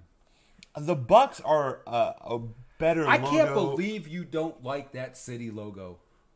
That shit's disgusting, man. If you have a chance to look it up, I'm going to put a link right now. I so want to get the city. Oh, uniform. God, that's so gross. Bucks. Would you like me to get you a city one that's you need a John Henson city uniform? I don't even know if they make it. I don't think they make it. This is too nice looking. Yeah, perfect. Copy image, and then we're gonna post this crap right in here. Just, you know what? Never mind. Look up the Bucks City Edition uniforms. They're disgusting looking. I love them personally. Second, as far as playing with LeBron James, I think you go about it with the same mindset that Kevin Love had, which is take all the heat, just shut up, just play the game. Noise is going to happen no matter what. Him and Chris Bosh did and Dwayne Wade all did. Kevin Love, and it really did a great job adjusting to playing with LeBron James, and he realized that you play with somebody like LeBron James. Wow, I actually like that T-shirt you just popped up there. That one's a cool T-shirt. That's a really cool T-shirt. But this uniform's disgusting. Go on. He showed you that, you're going to get the heat. And granted, a lot of times it was deserved because Kevin Love played bad when people came out and hammered him. But LeBron loved Kevin Love. I think it was a lot of media around Kevin Love. Yeah, I mean it's and from LeBron, I mean for somebody to be able to take that heat, I think Chris Bosh took it the best. You would never have known in a million years that Chris Bosh was a scapegoat half the time, just by the way he handled himself and the fact that he was come back and play hard every single night. I think the difference really, Chris Bosh was a better player than Kevin Love. Kevin folds in pressure. Chris Bosh stepped up. Chris Bosh was quicker, longer, better range, I think. Handled pressure way better. Sure. But those are my two thoughts. Getting to the standings, not too much has changed. Raptors 20-5, best record in the league, just so consistent right now. They lost their last game, but they're 8-2 in the last 10 games. The Bucks, man, let me go ahead and say this: you can't lose to teams like the Knicks. Tough game, but you got to put a better effort. Refereeing needs to be better. However, You can't barely beat the Bulls and lose to the Hornets and go and give the Spurs 129 points. You have a team like the Sixers nipping at your feet. The Sixers win, I think tonight is when they play. Yeah, today here in 5. If they beat the Raptors, which I don't see happening, they're taking over that second spot. Well, we play the Pistons. Another tough. That's a trap game. You guys have a tough set of games coming up. Pistons, Warriors, Raptors. Cavs are proving to put effort on the court. Yeah, they ain't winning, but they give you something. They're gonna punch you. Bucks are the same way. I'm sorry, the Pacers are the same way. Now the interesting piece is we've already beat the Warriors, Raptors we beat, it's the Cavs, Pacers we beat. So I mean it's we've actually beat some of the tough teams. You guys know how to win. Yeah. You guys need to keep trying to win. Absolutely, okay. absolutely. You can't go 6-4. You got to be 8-10, 8-2. Yeah. With 10 games. Yeah, at least 7-3. And part of it with the Milwaukee Bucks is they're still learning how to win. We haven't been 15-7 in so long. It's a new concept. Yeah, it really I can agree with that. And I can laugh about it all the time. But I've been a Bucks fan a very long time. You know what the thing is? It's been a long road. It's two things, right? Winning is two things. To have the talent. It's two things. It's consistency and effort. Yep. And consistency comes from effort. Right? Chris Middleton, you told me, got benched. Yeah. Bledsoe can't go a night where he's just missing all of his shots. And what I loved about early in the season, and again, we're sitting fine. Early in the season, sitting Middleton down, letting him know this is not acceptable to play like this. And what I loved was Middleton got up after the game and went, "This is unacceptable for me to do, and you won't see me do this again." And I couldn't even knock him for it just from the standpoint. I think we were playing 3 games in 4 days or something like that. It was a ridiculous short schedule. He was just tired. Yeah. But he's out in the court. He's playing. Sure. He needs to play. He needs to play better than that, and he got the message sent to him. But yeah, Budenholzer's still teaching them. I love Budenholzer as a coach, by the way. I think he's a great coach for the team. Players seem to absolutely love this dude. I just think if there's another solid piece you can find, maybe move Bledsoe, just get someone else on the level of Middleton, that B player. Oh, that's a good team. That's a good team. I haven't been excited about the Bucks playing for a very long time. Let me ask you a question. Would you trade whatever assets it takes to trade? Maybe Brook Lopez just to make this even, and I get up, Brook. Hold on, let me just listen to me on this one. Shut your face. Okay, just shut your face. Look, Brook went 0 for 12 from 3 one night. You can't get that from just anybody. Brook Lopez, and let's say whoever your backup point guard is, and a second-round pick for Nikola Vujovic. Nikola Vujovic, I think it's Vujovic, is playing his ass off right now. It's a contract year. He's the reason why the Magic are winning games, in my opinion. He's playing incredibly well, actually. Yep. Now, something like that you could definitely do. Or find a way to make a trade with the Celtics for Rozier or Marcus Smart. The Celtics have to do something. Too much talent. They've got too much. You never think that you would say that. Yeah. But you're frustrating guys because they're not playing enough minutes. Kyrie doesn't seem to be playing as well with the young guys as he was playing with them last year. Sure. Because we're going to get to that in a second. Let's just hold off on that. Yeah. 76ers, 17-8, really picking it up, 8-2 the last 10 games. Jimmy Butler's finding his groove. Markelle Fultz, doing a great job, buddy. But he's really his finding free throw his groove. shooting is fantastic, by the way. Best. Never seen somebody shoot like that. Here's where I'm surprised.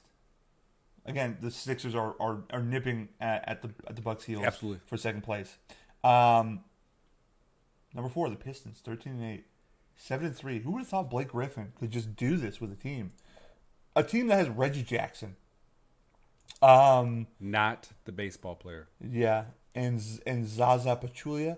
I think Luke Kennard is putting some effort. I think the thing is that they have some veterans there that they're playing like they've been there before. By the way, fun little fact: Zaza Pachulia. Mm-hmm. That would be one of Aaron Rodgers' most favorite basketball players.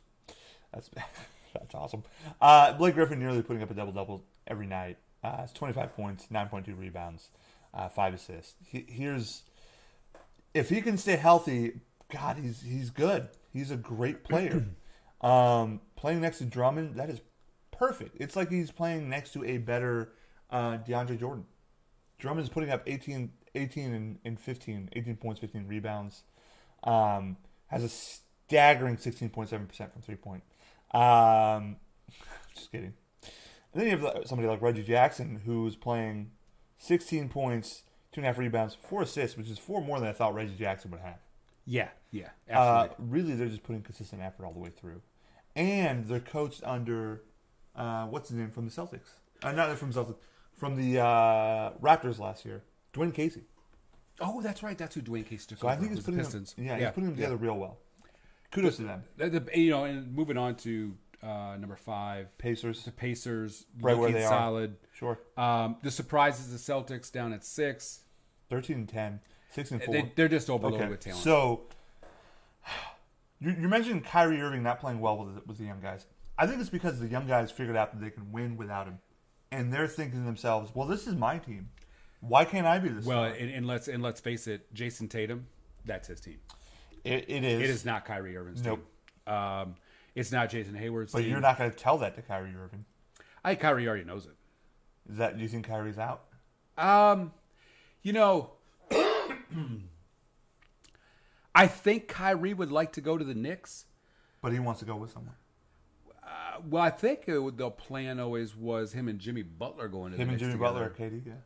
I don't know if KD was ever really a consideration. I don't know. I would think that him and KD would be able to play together just fine. Sure. I know him and Jimmy Butler have apparently a very good friendship that they wanted to go there.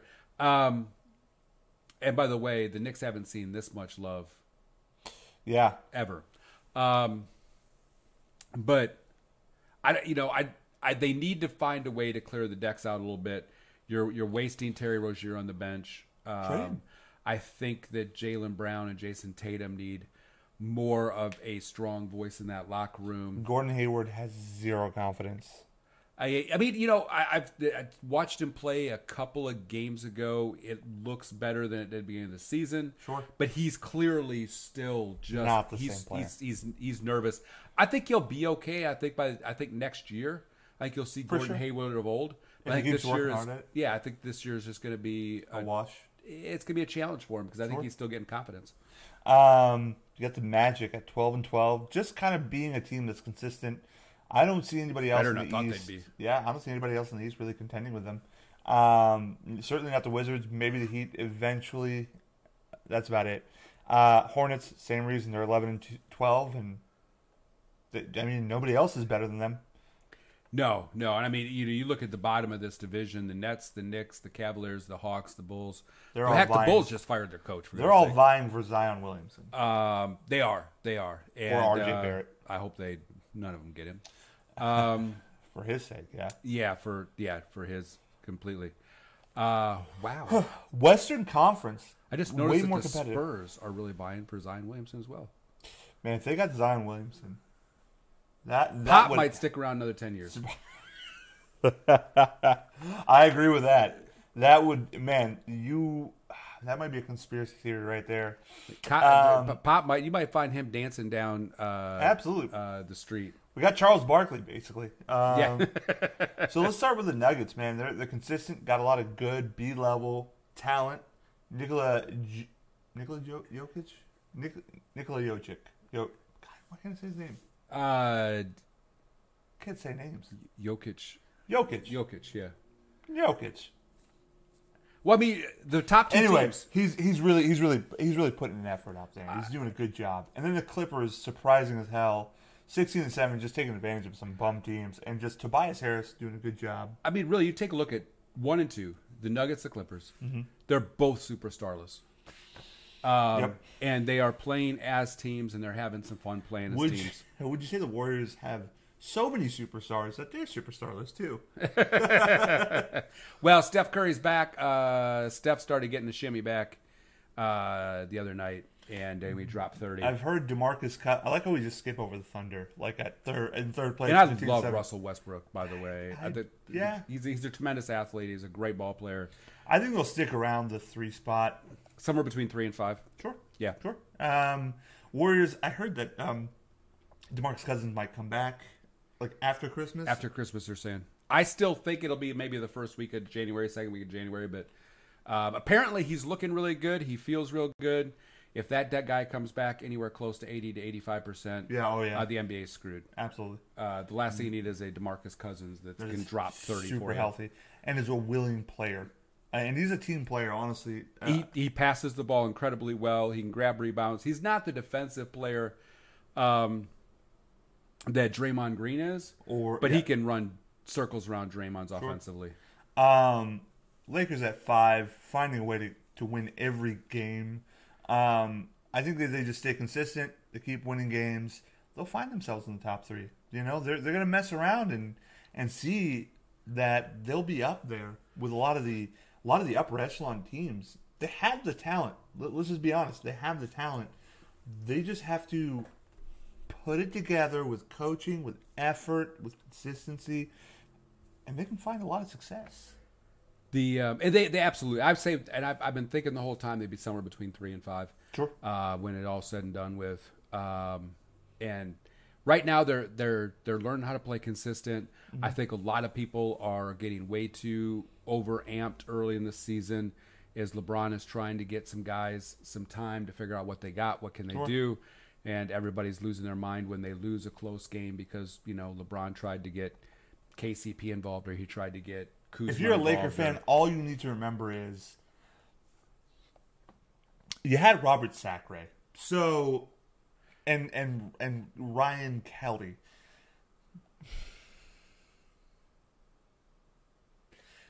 Was trying to remember who they were, but exactly. Thank you. Only a Laker fan would know those names, and they were atrocious.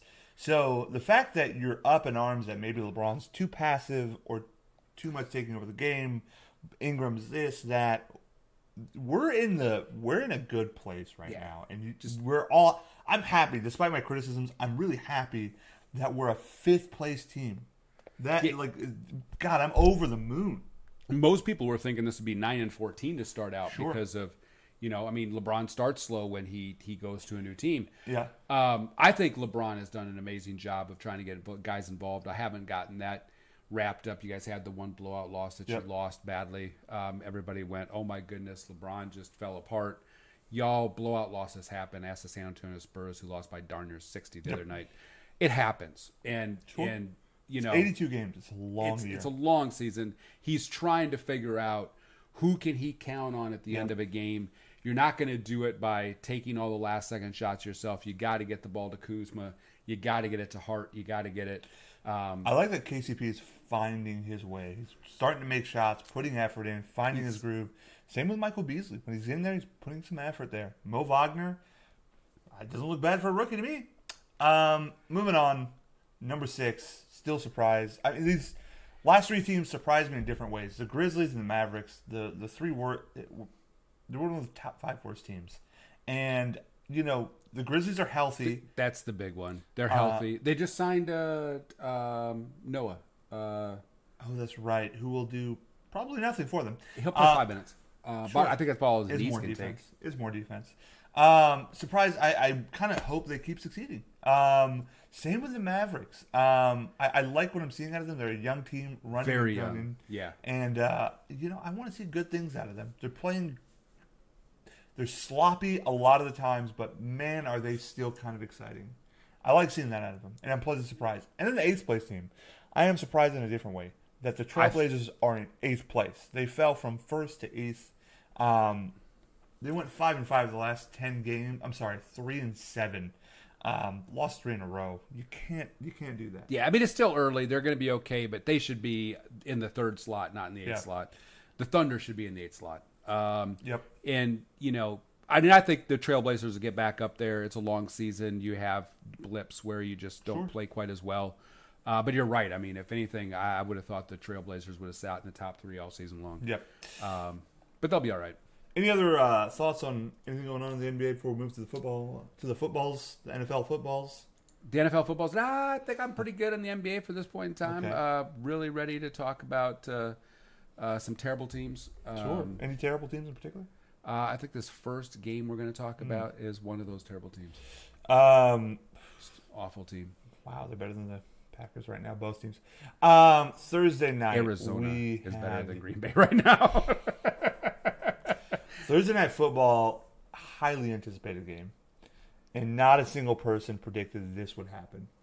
Well, no one saw anybody being able to hold the Saints to 10 points. Now, granted, I think the Saints walked into a trap game. Absolutely. I called it as a trap game, but I didn't think it would end like this. But here's what I walked away with, and listening to NFL, analysts. Real quickly, the game was 10-3, 13. Cowboys win convincingly. Go on. Yeah, I mean, it's I listened to NFL analysts, and I thought the comment that I enjoyed the most, that I thought really summed it up. Shannon Sharp had made the comment that the defensive pairing, the linebacker pairing of Leighton Vander Esch and Jalen Smith, very well could be the best linebacker pairing in the NFL. Yep. And to give everybody just a little bit of an idea, in case you don't know who those two are, one's a rookie, one's a first-year player. They're incredibly young, and if Dallas can keep that tandem together, they're going to wreak havoc if they stay healthy. And by the way, Jalen Smith playing his second year in football, his first year he was on the bench because he tore his ACL so badly they didn't think the nerve would be able to connect to his foot. Neil, you have drop foot, right? Yes, absolutely. How bad is drop foot? How can you come back from drop foot? So, when I had my surgery and ended up getting drop foot, they put you in a brace to kind of strengthen your foot up a little bit for 2-3 weeks. Mm-hmm. And then from there, it's just kind of doing some work. But like for me, the nerve damage was so bad, I lost the feeling and the mobility of my big toe, which you don't really realize is an important thing until you try to put a pair of shoes on. What? And because if you can't lift your toe up, how do you slide your foot? And yeah. Oh, wow, that sucks. Okay. Yeah, it really does. And you have, of course, seen me walk along, and all of a sudden I'll trip out of nowhere just because my foot, it's just not as strong as the other foot. It's a big deal, and for a football player who relies on, and I go back to it, Jalen Smith is an old school linebacker who's sudden and he's violent. Yep. And somebody who relies on that explosion, having a drop foot, not an ideal thing. You would never know it with Jalen Smith. And I'm happy for him. He's a Cowboy that makes me sick. But when he came out of college and he had this injury and you saw the passion in the kid, you knew he was going to make it. You didn't know how good he was going to be. This is a dream for Dallas. 100%, I have zero complaints. When Jalen Smith hits you, I've said this time and time again, it's violent, and I feel really bad. I felt really bad for Alvin Kamara. He got knocked the hell out. He wasn't a factor in that game to begin with, but he certainly wasn't after he got laid out. Yeah, and the combination of the Wolf Hunter, Leighton Vander Esch, and Jalen Smith is disturbing for a lot of teams.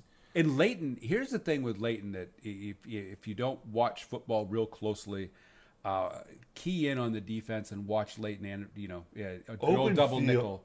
Look for a good old double nickel, but he is one of the fastest side to side at 6'4" linebackers you're going to find, and if he gets to you, you're going down. You're wrapped up. Wrapped up. Same with Jalen Smith. Yeah, well, you're knocked out. One's wrapped up and you're put in the ground. The other one, he's trying to knock your ass out. I'm so happy about our future with those two, and they played a huge factor. They're the types of players, and just those two alone, that when you look at a 3rd and 2 on the goal line, it's not an automatic, and it wasn't on Thursday. DeMarcus Lawrence came in big. Jalen Smith came in big on those stops. It's tough for teams to game plan around these guys. They will not. They will make you fight for every yard.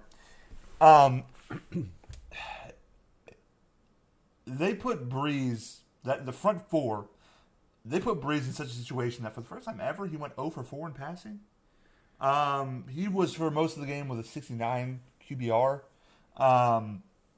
He just couldn't. The touchdown that the Saints got was because we gave it to them. Penalties. Yeah. That's the mark of a young team. Randy Gregory with 15 yards. 2 holding calls, 2 pass interference calls, offsides. All these calls that could have gotten us off the field kept the Saints going. And if you add all that up, 15, 10, 10, 5, that is 40 yards? Yeah. Well, matter of fact, 40 yards. The best offensive player that the Saints had was Randy Gregory.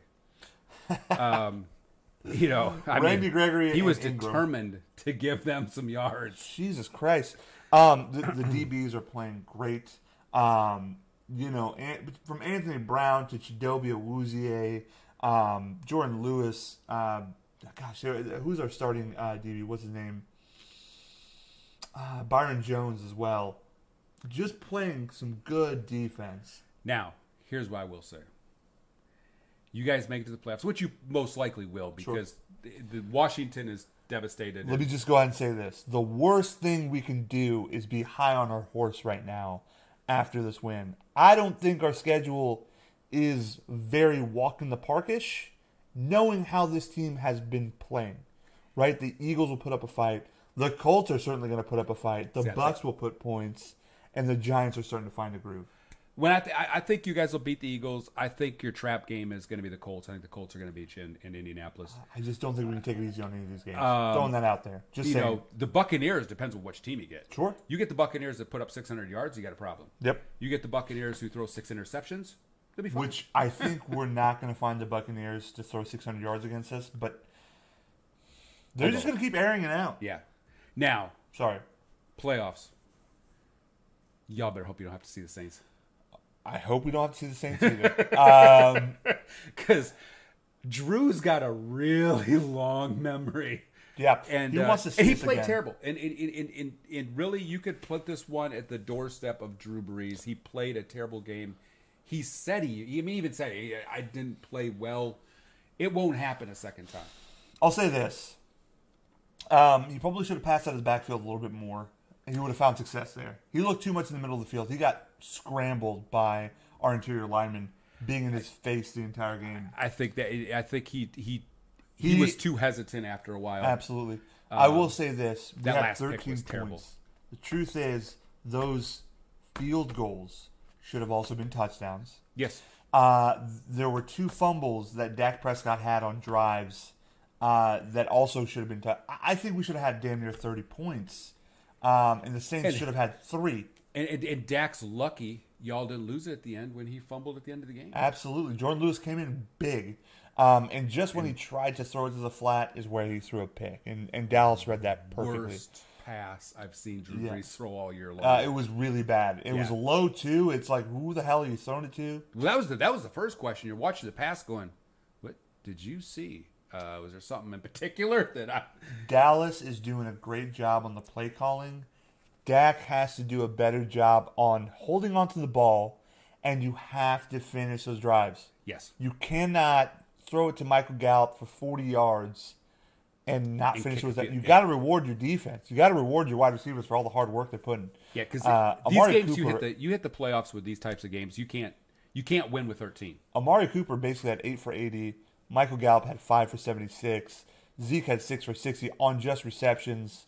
He fought like hell for every yard because he had 23 carries for 75 yards. The Saints' defense are not a joke. They played really well. Well, the big question going into the game was, they're like, hey, we got the number 1 defense, but the big question really was, well, Drew jumps out to such a lead, you don't really get a chance to run the ball. So how good defensively are you against the run? They're really good. They're really good. They're really damn good. They sacked us a lot. We had a patchwork O-line. There's no Tyron Smith. Connor Williams still benched. We're still trying to figure things out offensively. However, they're still good. Sheldon Rankins, Cameron Jordan, or Jordan Cameron, I can't ever remember how to say his name. They're linebackers, great players.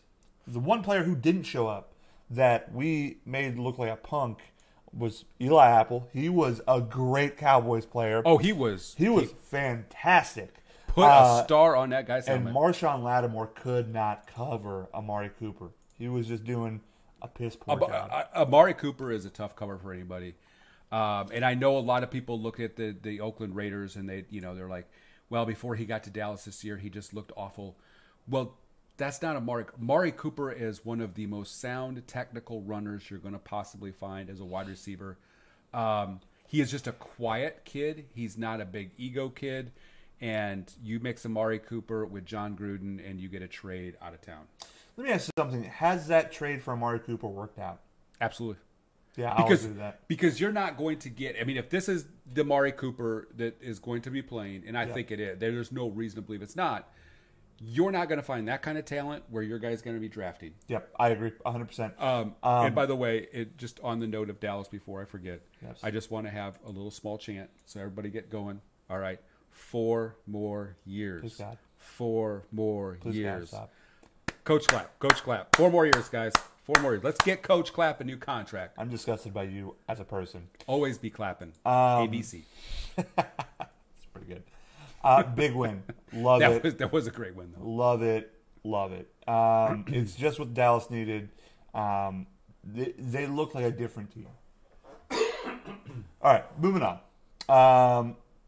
First game, Bears-Giants. I'm pretty surprised by the Giants beating the Bears in overtime, but you have the backup quarterback showing out. Yeah, well, I mean, the Chase Giants. Daniel, The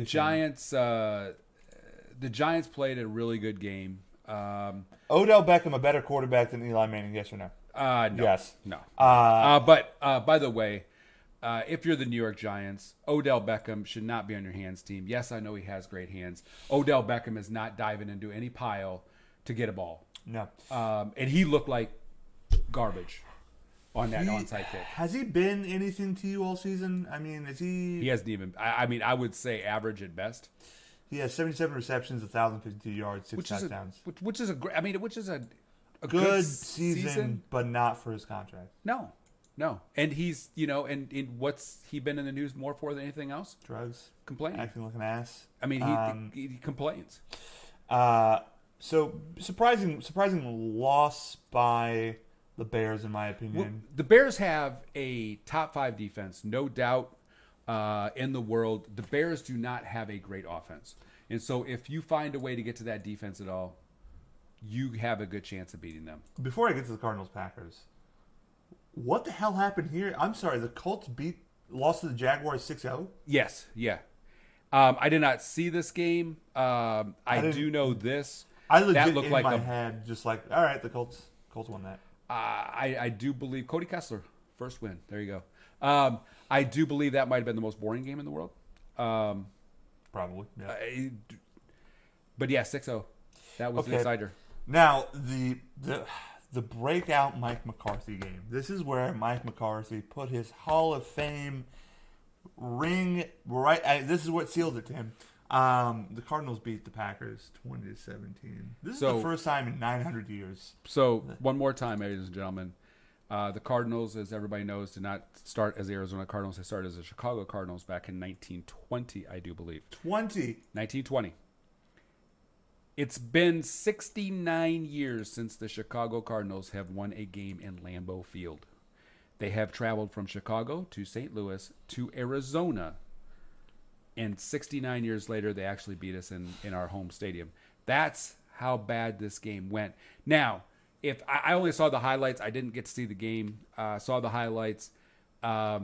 Maybe the most uninspired performance I've ever seen Aaron Rodgers put forth. He didn't look like he cared. The whole team didn't look like they cared. They didn't look like they gave 2 cents whether they won or lost. And I think at the end of the day, somebody's got to be held accountable for it. It's going to be the coach. Now, Andrew Brandt, I believe he's the CFO of the NFL, used to be years ago the CFO of Green Bay. Matter of fact, he was part of the team that hired Mike McCarthy back in 2005 or 6, whatever that was. I think it was 6. Andrew Brandt, I thought made a great comment around the firing of Mike McCarthy in season. Now, first, understand this. This is the only coach Green Bay's fired in season since 1953. Whole lot of records went down Sunday. Coaches have the Packers had? A lot. Like This is our 100 years. This is our 100th year. But how many coaches have you had? A lot. Really? You have no idea how bad we were in the 70s and 80s. Okay. I've heard rumors, but Yeah. We literally had our team motto, and I think it was either 76 or 77, was please try. we did pick off Terry Bradshaw once. That's how bad we were. So we went through a lot of coaches at that time. So since 53, and the only other Super Bowl winning coach that's been fired mid-season was in 1972, which is the Colts coach. And I don't remember what his name is. Mike McCarthy just became the second one. Now, that all being said, Green Bay is going to ask Joe Philbin, now the interim head coach, to go lose 4 games to give us a good draft pick for the first time in umpteen years. Yep. If you would have asked Mike McCarthy to do that, that is unfair.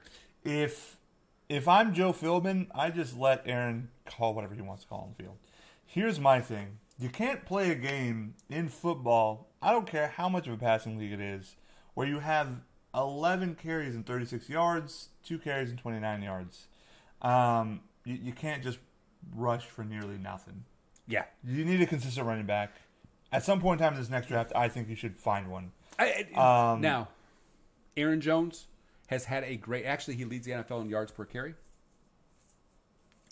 Mike McCarthy... Part of Mike McCarthy's undoing is he really, really, really, really resisted making Aaron Jones the starting running back. Yeah. He was a big fan of Jamal Williams. I like them both. I think the tandem between the two is really good. Mm-hmm. Yeah, 3.3 yards and 1.9 yards. Yeah, real strong. Yeah. Well, on this particular groundbreaking. Day, it wasn't good. Why draft Zeke in the first round? Go on. Aaron has had a great year. It was not a great game, but I think that was the complete. Man, let me just say this: how bad does this make Aaron Rodgers look? Because your assistant coach Winston Moss made some comments about some leadership issues. I don't think anybody is stunned by the comments Winston Moss made, because I think they were fired for it. Well, he really was. Here's 2 things about Winston Moss, and I like Winston Moss a lot. I think he'll actually make a good head coach someday. Okay. He was our linebackers coach, and to be quite honest, he probably should have been fired about 3 years ago, because have you seen our linebackers play? Yep, terrible. Yeah. How are you going to say he's a good head coach one day then? Okay, I think he's more of a head coach than he is a positional coach. Sure. He is Mike McCarthy's longest tenured assistant coach. Okay. And so you think he was standing up for Mike McCarthy? He was standing up for Mike McCarthy. Well, he was and he wasn't, because really he also called out the fact that Mike McCarthy wasn't holding anybody accountable no more. Sure, I can see that. And he did not. He pointed out number 12, Aaron Rodgers, but he also said the entire rest of the team, coaching and players. Okay. Basically, it's the Wild West apparently in Green Bay. That I didn't realize. Listen, here's the thing in Green Bay. We're talking. You think they should kind of just tear things down, break it apart, just start over? Maybe, possibly as an option. Now, if a team comes at you with if the Raiders are like, we'll give you all 3 of our first round picks this year, plus a 1 next year, would you do it? And Derek Carr. Oh, I would do that all day long. Yeah, it's your franchise is rebuilt right there, done. Yeah. Honestly, you just rebuild with Aaron Rodgers. You call this year a wash and you start over next year. I think you let go of Randall Cobb. Maybe you find a number 2 somewhere else. Randall is. Well, let me rephrase that. Randall is his contract year. If Randall's willing to sign for $3-4 million a year next year, then yeah, keep him, because he is a valuable asset. I think you should get Jordy Nelson back for 1 more year. I could easily see them going to get Jordy back just for 1 more year. And again, another real cheap contract. Well, here's the thing. I think he Jimmy probably Graham helped the development of Devontae Adams. He did. Both of them did. Randall Cobb is a very technical route runner. Jordy Nelson's a very technical route runner, and Devontae Adams is darn near the best route runner there is in the NFL I think you also draft a running back. Your first pick goes to a pass rusher, and then you draft a running back. And hold on. Now we have 2 first-round picks. Oh, that's right. Our first pick is got to be a safety or an offensive lineman. I think your first pick is a pass rusher, let me ask you this. Would you rather have DeMarcus Lawrence or who's a good safety out there? So, Or let's say a good safety. So right now at safety, because we let Clinton Dix, Sure. we sent him to Washington. We have a 38-year-old cornerback playing safety, and Tremont Williams. And Tremont Williams has had a great career, by all means. Yeah. But Tremont's 38, and he has never played safety. And let me tell you something, folks. He looks like it. And I'm, and I'm proud of the guy for just going, look, I'll do whatever the team needs me to do. Mm-hmm. I'll step out there, and he tries darn hard. But he's played 20 years at corner. It's just not an easy. It's not the same thing. Hey, It's go not play the same safety. I've gotten a chance to play both when I was in high school. That is not pro. That's not college, but it was just high Sure. school ball. Those are not the same position. And I can't imagine how hard of an adjustment it is to make that change later. That's why there's a safety in the top 10. I think it's the Alabama safety. That is phenomenal. If he's available, I think you go take him. If he's not, go take the best pass rusher. Because there's a massive drop-off in safety at that point in time. How much do you regret not getting T.J. Watt? Well, like the other 27 teams in front of the Pittsburgh Steelers that year, a ton. Okay. Deontay Thompson. Deontay Sure. safety, yeah. I can see that. Because T.J. Watt he looks like... You know what? I'm not going to question you on things anymore because you seem to call it in the most. I haven't even seen this one yet either. Scroll up. Do they have the Badgers tackle senior? You keep talking. I'll look for him. Go on. I just don't know why they have him ranked right now. Sure. He's good. He's a good lineman. I think that. No, I haven't seen him yet. Okay. Possibly in the back. He's a good lineman. I don't know. I didn't know if they had him up that high though. He's been hurt a little bit in Wisconsin. Sure. So. That'll hurt him. Yeah. But yeah, we need those are two big positions. You are right. We're going to move on from Clay Matthews. We are going to move on probably from Nick Perry, which means we need to get pass rushers in dire need. Now, if Deontay Thompson goes quickly and we can't get to him in time, then I think that Possibly a pass rusher. Yeah, you go after a pass rusher at that point because we're going to need him in the event. I mean, I can see him being a 7-13 type player from pick as far as here's what I think for Green Bay. Here's going to be the catch-22. Who's going to be the coach? Okay. We have a long history of first-year coaches that are offensive coordinators. So, if that's the case, and one of the names that keeps popping up early on right now is Kansas City Chiefs Eric Bieniemy Jr., I believe it is. Mm-hmm. Fantastic. I would love that particular pick. I don't see Josh. I know people are all clamoring about Josh McDaniels from New England coming over. I don't see that fit in Green Bay. I don't see Green Bay making a move like that. Mm-hmm. Now, here's the interesting one, and to all my Dallas Cowboy fans, this one may make you cringe a little bit. Scott Linehan. No. Not Chris Richard. Chris Richard. You don't touch him. No. No. We would not. He's our defensive coordinator. Shut up. Leave him alone. Get the hell out of here. Quit trying to ruin everything for everyone. How you took this so badly. Absolutely. Don't. We're moving on. Next game. All right. Browns lost to the Texans. No. There's a shocker. Well, actually, here's what I will give the Browns. Let me just go ahead and say this. I think the Chiefs' offensive coordinator probably works out best for you guys. I think so as well. Now, do you want to say, if you've had 2 years worth of precedent of Aaron Rodgers just running the show in the locker room and anywhere else he wants to go, this is the question I had. And a good friend of mine, I have to give Paul credit. Paul, if you're listening, you're getting the credit. Okay. Dang it. Stop complaining about not getting the credit for this one. If you're Green Bay and you're bringing in a first-year coach and this locker room's in that much disarray, does it make sense to get Aaron out of that locker room, get control of the locker room, and get in somebody like a Derek Carr? Because you're going to be able to take... Who's to say Derek Carr isn't broken? I think, though, that You saw enough in Derek Carr 3 years ago. I don't think he's busted yet. It's been 3 years, though. Well, he's been hurt 2 of those years, and this year is John Gruden. I don't think he's broken yet, but I think if you leave with John Gruden much longer, he's going to get busted. At that point, I would take my chances on a rookie quarterback. Well, I'm just, even if it's a bridge, because, he's only got 2 years left in that deal. So even if he's just a bridge to get to, a younger quarterback if he falls apart. Or Tyrod Taylor. Go get Tyrod for a bridge quarterback. Tyrod Taylor wouldn't last 8 games, even as a bridge quarterback. Tyrod would. You have Kaiser as your backup. We do. And I would put Kaiser in and just say, screw it. All right, here's a wash. It depends on where he's at in his development. They've been rebuilding his mechanics in his throwing. If you're telling me that his mechanics are better and he's more comfortable, I'd be okay with it. Then I would be absolutely okay with moving forward with Kaiser and taking my draft picks and spending them elsewhere. Sure. But and so it is a really good question. Do you clear the house out, or is the locker room salvageable?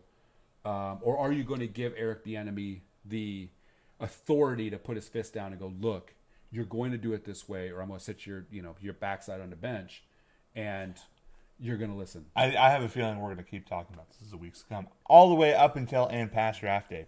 Yes. So next game, Browns lose to the Texans. Texans still proving to be the AFC South's best. Hell of a turnaround. For them. They really, J.J. Watt is just tearing people up. Yeah. Quick question for you: how many more years for JJ? 3.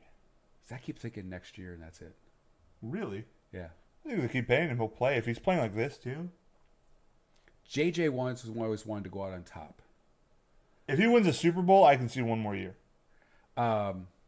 He is going to be great as a color commentator, analyst.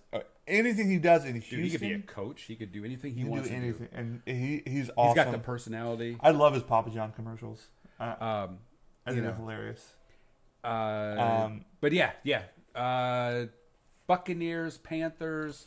Panthers are falling apart. No one cares. So Panthers fired 2 assistants. However, the surprising news I heard over the weekend, the new owner, was it Tepper is his name, or Temper, or whatever his name is saying that he's considering a full coaching wipeout at the end of the season. I'd consider a quarterback wipeout too. You see Kelvin Benjamin got cut, by the way, speaking of the Bills losing to the Dolphins? Wow. Yeah, I was stunned. I was shocked. This is my shock face. Who picks him up? Oh, the Saints. Yeah, I could see the Saints. I see the Saints. I'm about to text Juan this. I think the Saints should get. I could see the Saints doing that. They could actually use an extra receiver. Yep. Dolphins. Yeah, Dolphins. Bills. No one really cares, but the Dolphins did win that game. Another no one really cared ball game. The Broncos and the Bengals. Yeah, the Bengals are just bad, folks.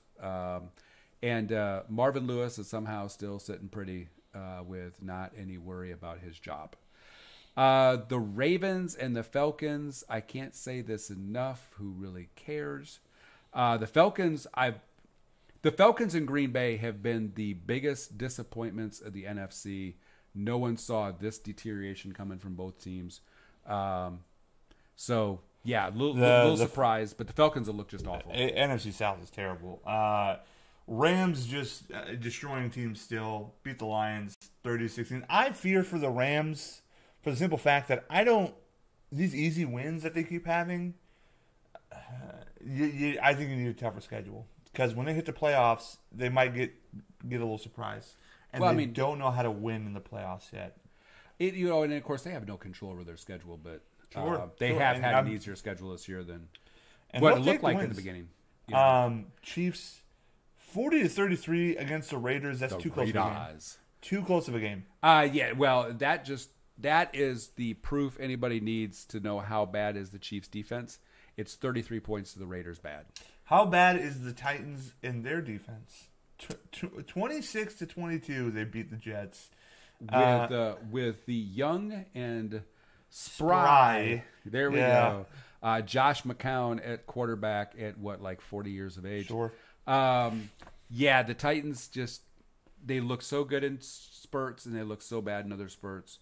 Same with the Vikings. The Jets just look awful. Same with the Vikings, who lost to the Patriots 24-10. The Vikings, I don't know if they yet regret Kirk Cousins. They should. They do. because Imagine they if got they- better play out of the What if kid they that's stuck with quarterback of the Teddy Broncos. Bridgewater? Well, no one knows exactly health-wise. Where did he go? He's with the Saints right now. He's their backup quarterback. Okay, gotcha. No one knows quite how he's going to look. Really, the Vikings should have stuck with the kid that went to the Broncos, Who isn't doing very well either. but he worked well in that system. Yep. He just had to game manage. Case Keenum. Just Yeah, had to game, and that's all. And he they was a need. little bit of a gamer. He took some chances, Sure. but 24-10. I mean, every big game that they're walking into, Kirk Cousins is walking out with his tail between his legs. Seahawks, 49ers. Seahawks are going to make the playoffs. But. Yeah, this is the disgusting part, ladies and gentlemen. 49ers have got Jimmy Garoppolo. He got hurt, which is a terrible thing. And so they've managed to tank their way all the way to the number 1 pick and Nick Bosa. This is a team that was in the playoff talk to start the season, is going to get the number 1 pick. That's wrong. I think they should be fined, maybe sued. Sure. They're going to have a disgusting defense. Chargers, Steelers, Chargers. We predicted the Chargers, but not to beat them this close of a game. 33-30. Well, this says more about the Steelers. The Steelers looked absolutely dominant in the first half and then could not figure out anything in the second half. You can't do that. And you can't write a better story. And I feel bad, honestly. Colt McCoy getting injured, going 4 for 4, 50 yards. He gets hurt. He's Broke out for the his season. leg. Out for the season. And butt fumble himself comes in the game. Mark Sanchez Throws it for 100 yards. The length And a of the pick. football field. And throws a pick. Goes 13 for 21. The Redskins are just going to fall apart. That's it. They're done. They're going to probably be 6-10. Adrian Peterson had like a 90-yard run. Yeah, they got him 8 and then- carries the rest of the game. That has 8 yards the rest of the game. So 98 yards for him. I'm sorry, Adrian. You should not be subject to Mark Sanchez. No. The Eagles win 28-13. The NFC East is for the Cowboys to take if they just don't overlook their opponents. Yeah.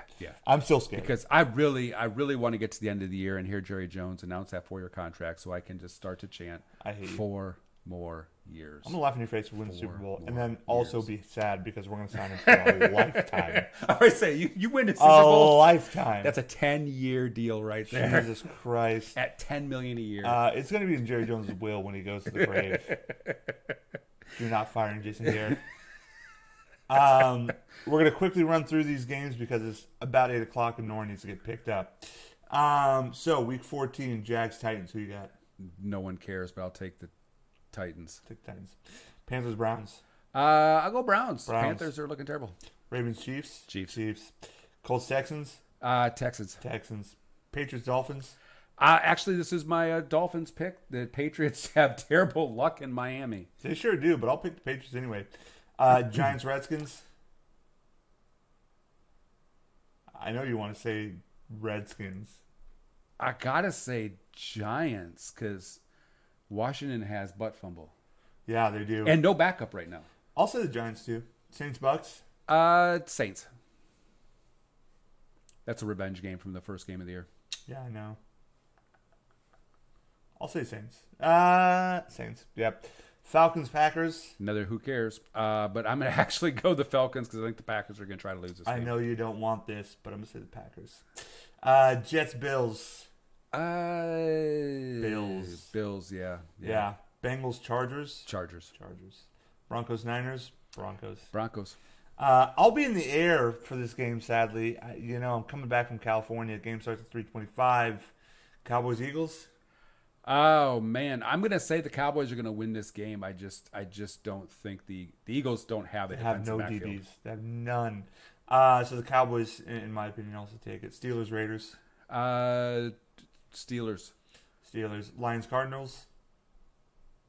I'm going to say Cardinals, but I don't care. I'm gonna go Lions. Sure. Rams-Bears. Rams all day. Rams. Seahawks-Vikings. Seahawks. Well, that's our show. Those are our predictions. Neil, any closing words? Oh, app of the day. App of the day. It's like I've been mind F because I just now see commercials for whatever garbage penny stock app that you've sent me. What is your terrible app of the day that might have? I've actually got to think about this a second. I wasn't actually prepared to do my app of the day. Starbucks app of the day. There you go. There we go. Actually, you know what we're gonna do? We don't know what we're going to do. We are going to go with Stockpile. Stockpile is the third app I've come across that's for investing in stocks. Next week, we're going to switch gears, find a different app, a different industry. Like right Papa now, John's reward. You know, that or the Pizza Hut reward. I just happened to use Pizza Hut tonight. Great reward app. Yeah. You know. And what does Neil get for pizza? I'm sorry, go ahead and just... There we go, because anybody can see this. Stockpile app, easy to sign up. Now, Stockpile does have 99-cent trade, whereas Robinhood and Webull are $0 trades. But Stockpile, very easy to use. Kind of testing it out right now. I'll let you know in the future how I like it. But it's the Stockpile app. Again, if you want to sign up for it, let me know. I'll send you a link. We all get free stock for doing that. Let me just tell you something about Neil's pizza choices. He comes over with 3 boxes. One with cheese sticks, cheesy breads, whatever. First box has pepperoni pizza. What does the third box have of pizza? Pepperoni And onions. with onions. What? And extra sauce. Which they really messed One up of on. the I'm pizzas have upset Pizza Hut. literally whole onion on it. That is insane. You know something I like to do? I like to do the YouTube page recommendation. Drink in Texas this week? Yeah, sure, Drinking Texas. Or this other one that I had in mind. Personally, it relives my childhood. Some great stories for gaming. He's called The Gaming Historian. And he does really in-depth, detailed look at kind of what was happening at the time, let's say, when the gaming industry crashed, and how the Super Famicom, or the Nintendo came about, the story behind Super Mario Brothers 2, because it was a different game for Americans as it was for the Japanese audience. And a really good one was about the rise and fall of Blockbuster and how much influence it had over the gaming industry, and how they had an actual lawsuit with Nintendo, because Nintendo didn't want people to just rent their video games. They wanted them to buy it. And so that was a huge issue with movies and games. The movie industry wanted you to buy their movies, not rent it. And the gaming industry wanted you to buy their games, not rent it. Also, they didn't see a profit off of it. So it had to go to court for several years. So Gaming Historian, check it out on YouTube. Neil, any parting words? No, I think I'm flush out. Yeah. Well, I fly to California this weekend to my girlfriend. I'm going to miss you. I love you, sweetheart. Neil. You're not even taking Rachel with you? Oh, God. What? No. Around all those Arabs? Come on. I'm showing a lot of love for you, Rachel. Really, I'm saving your tail on that one. Come on now. Man. Well, you have yourself a safe flight. Thank you.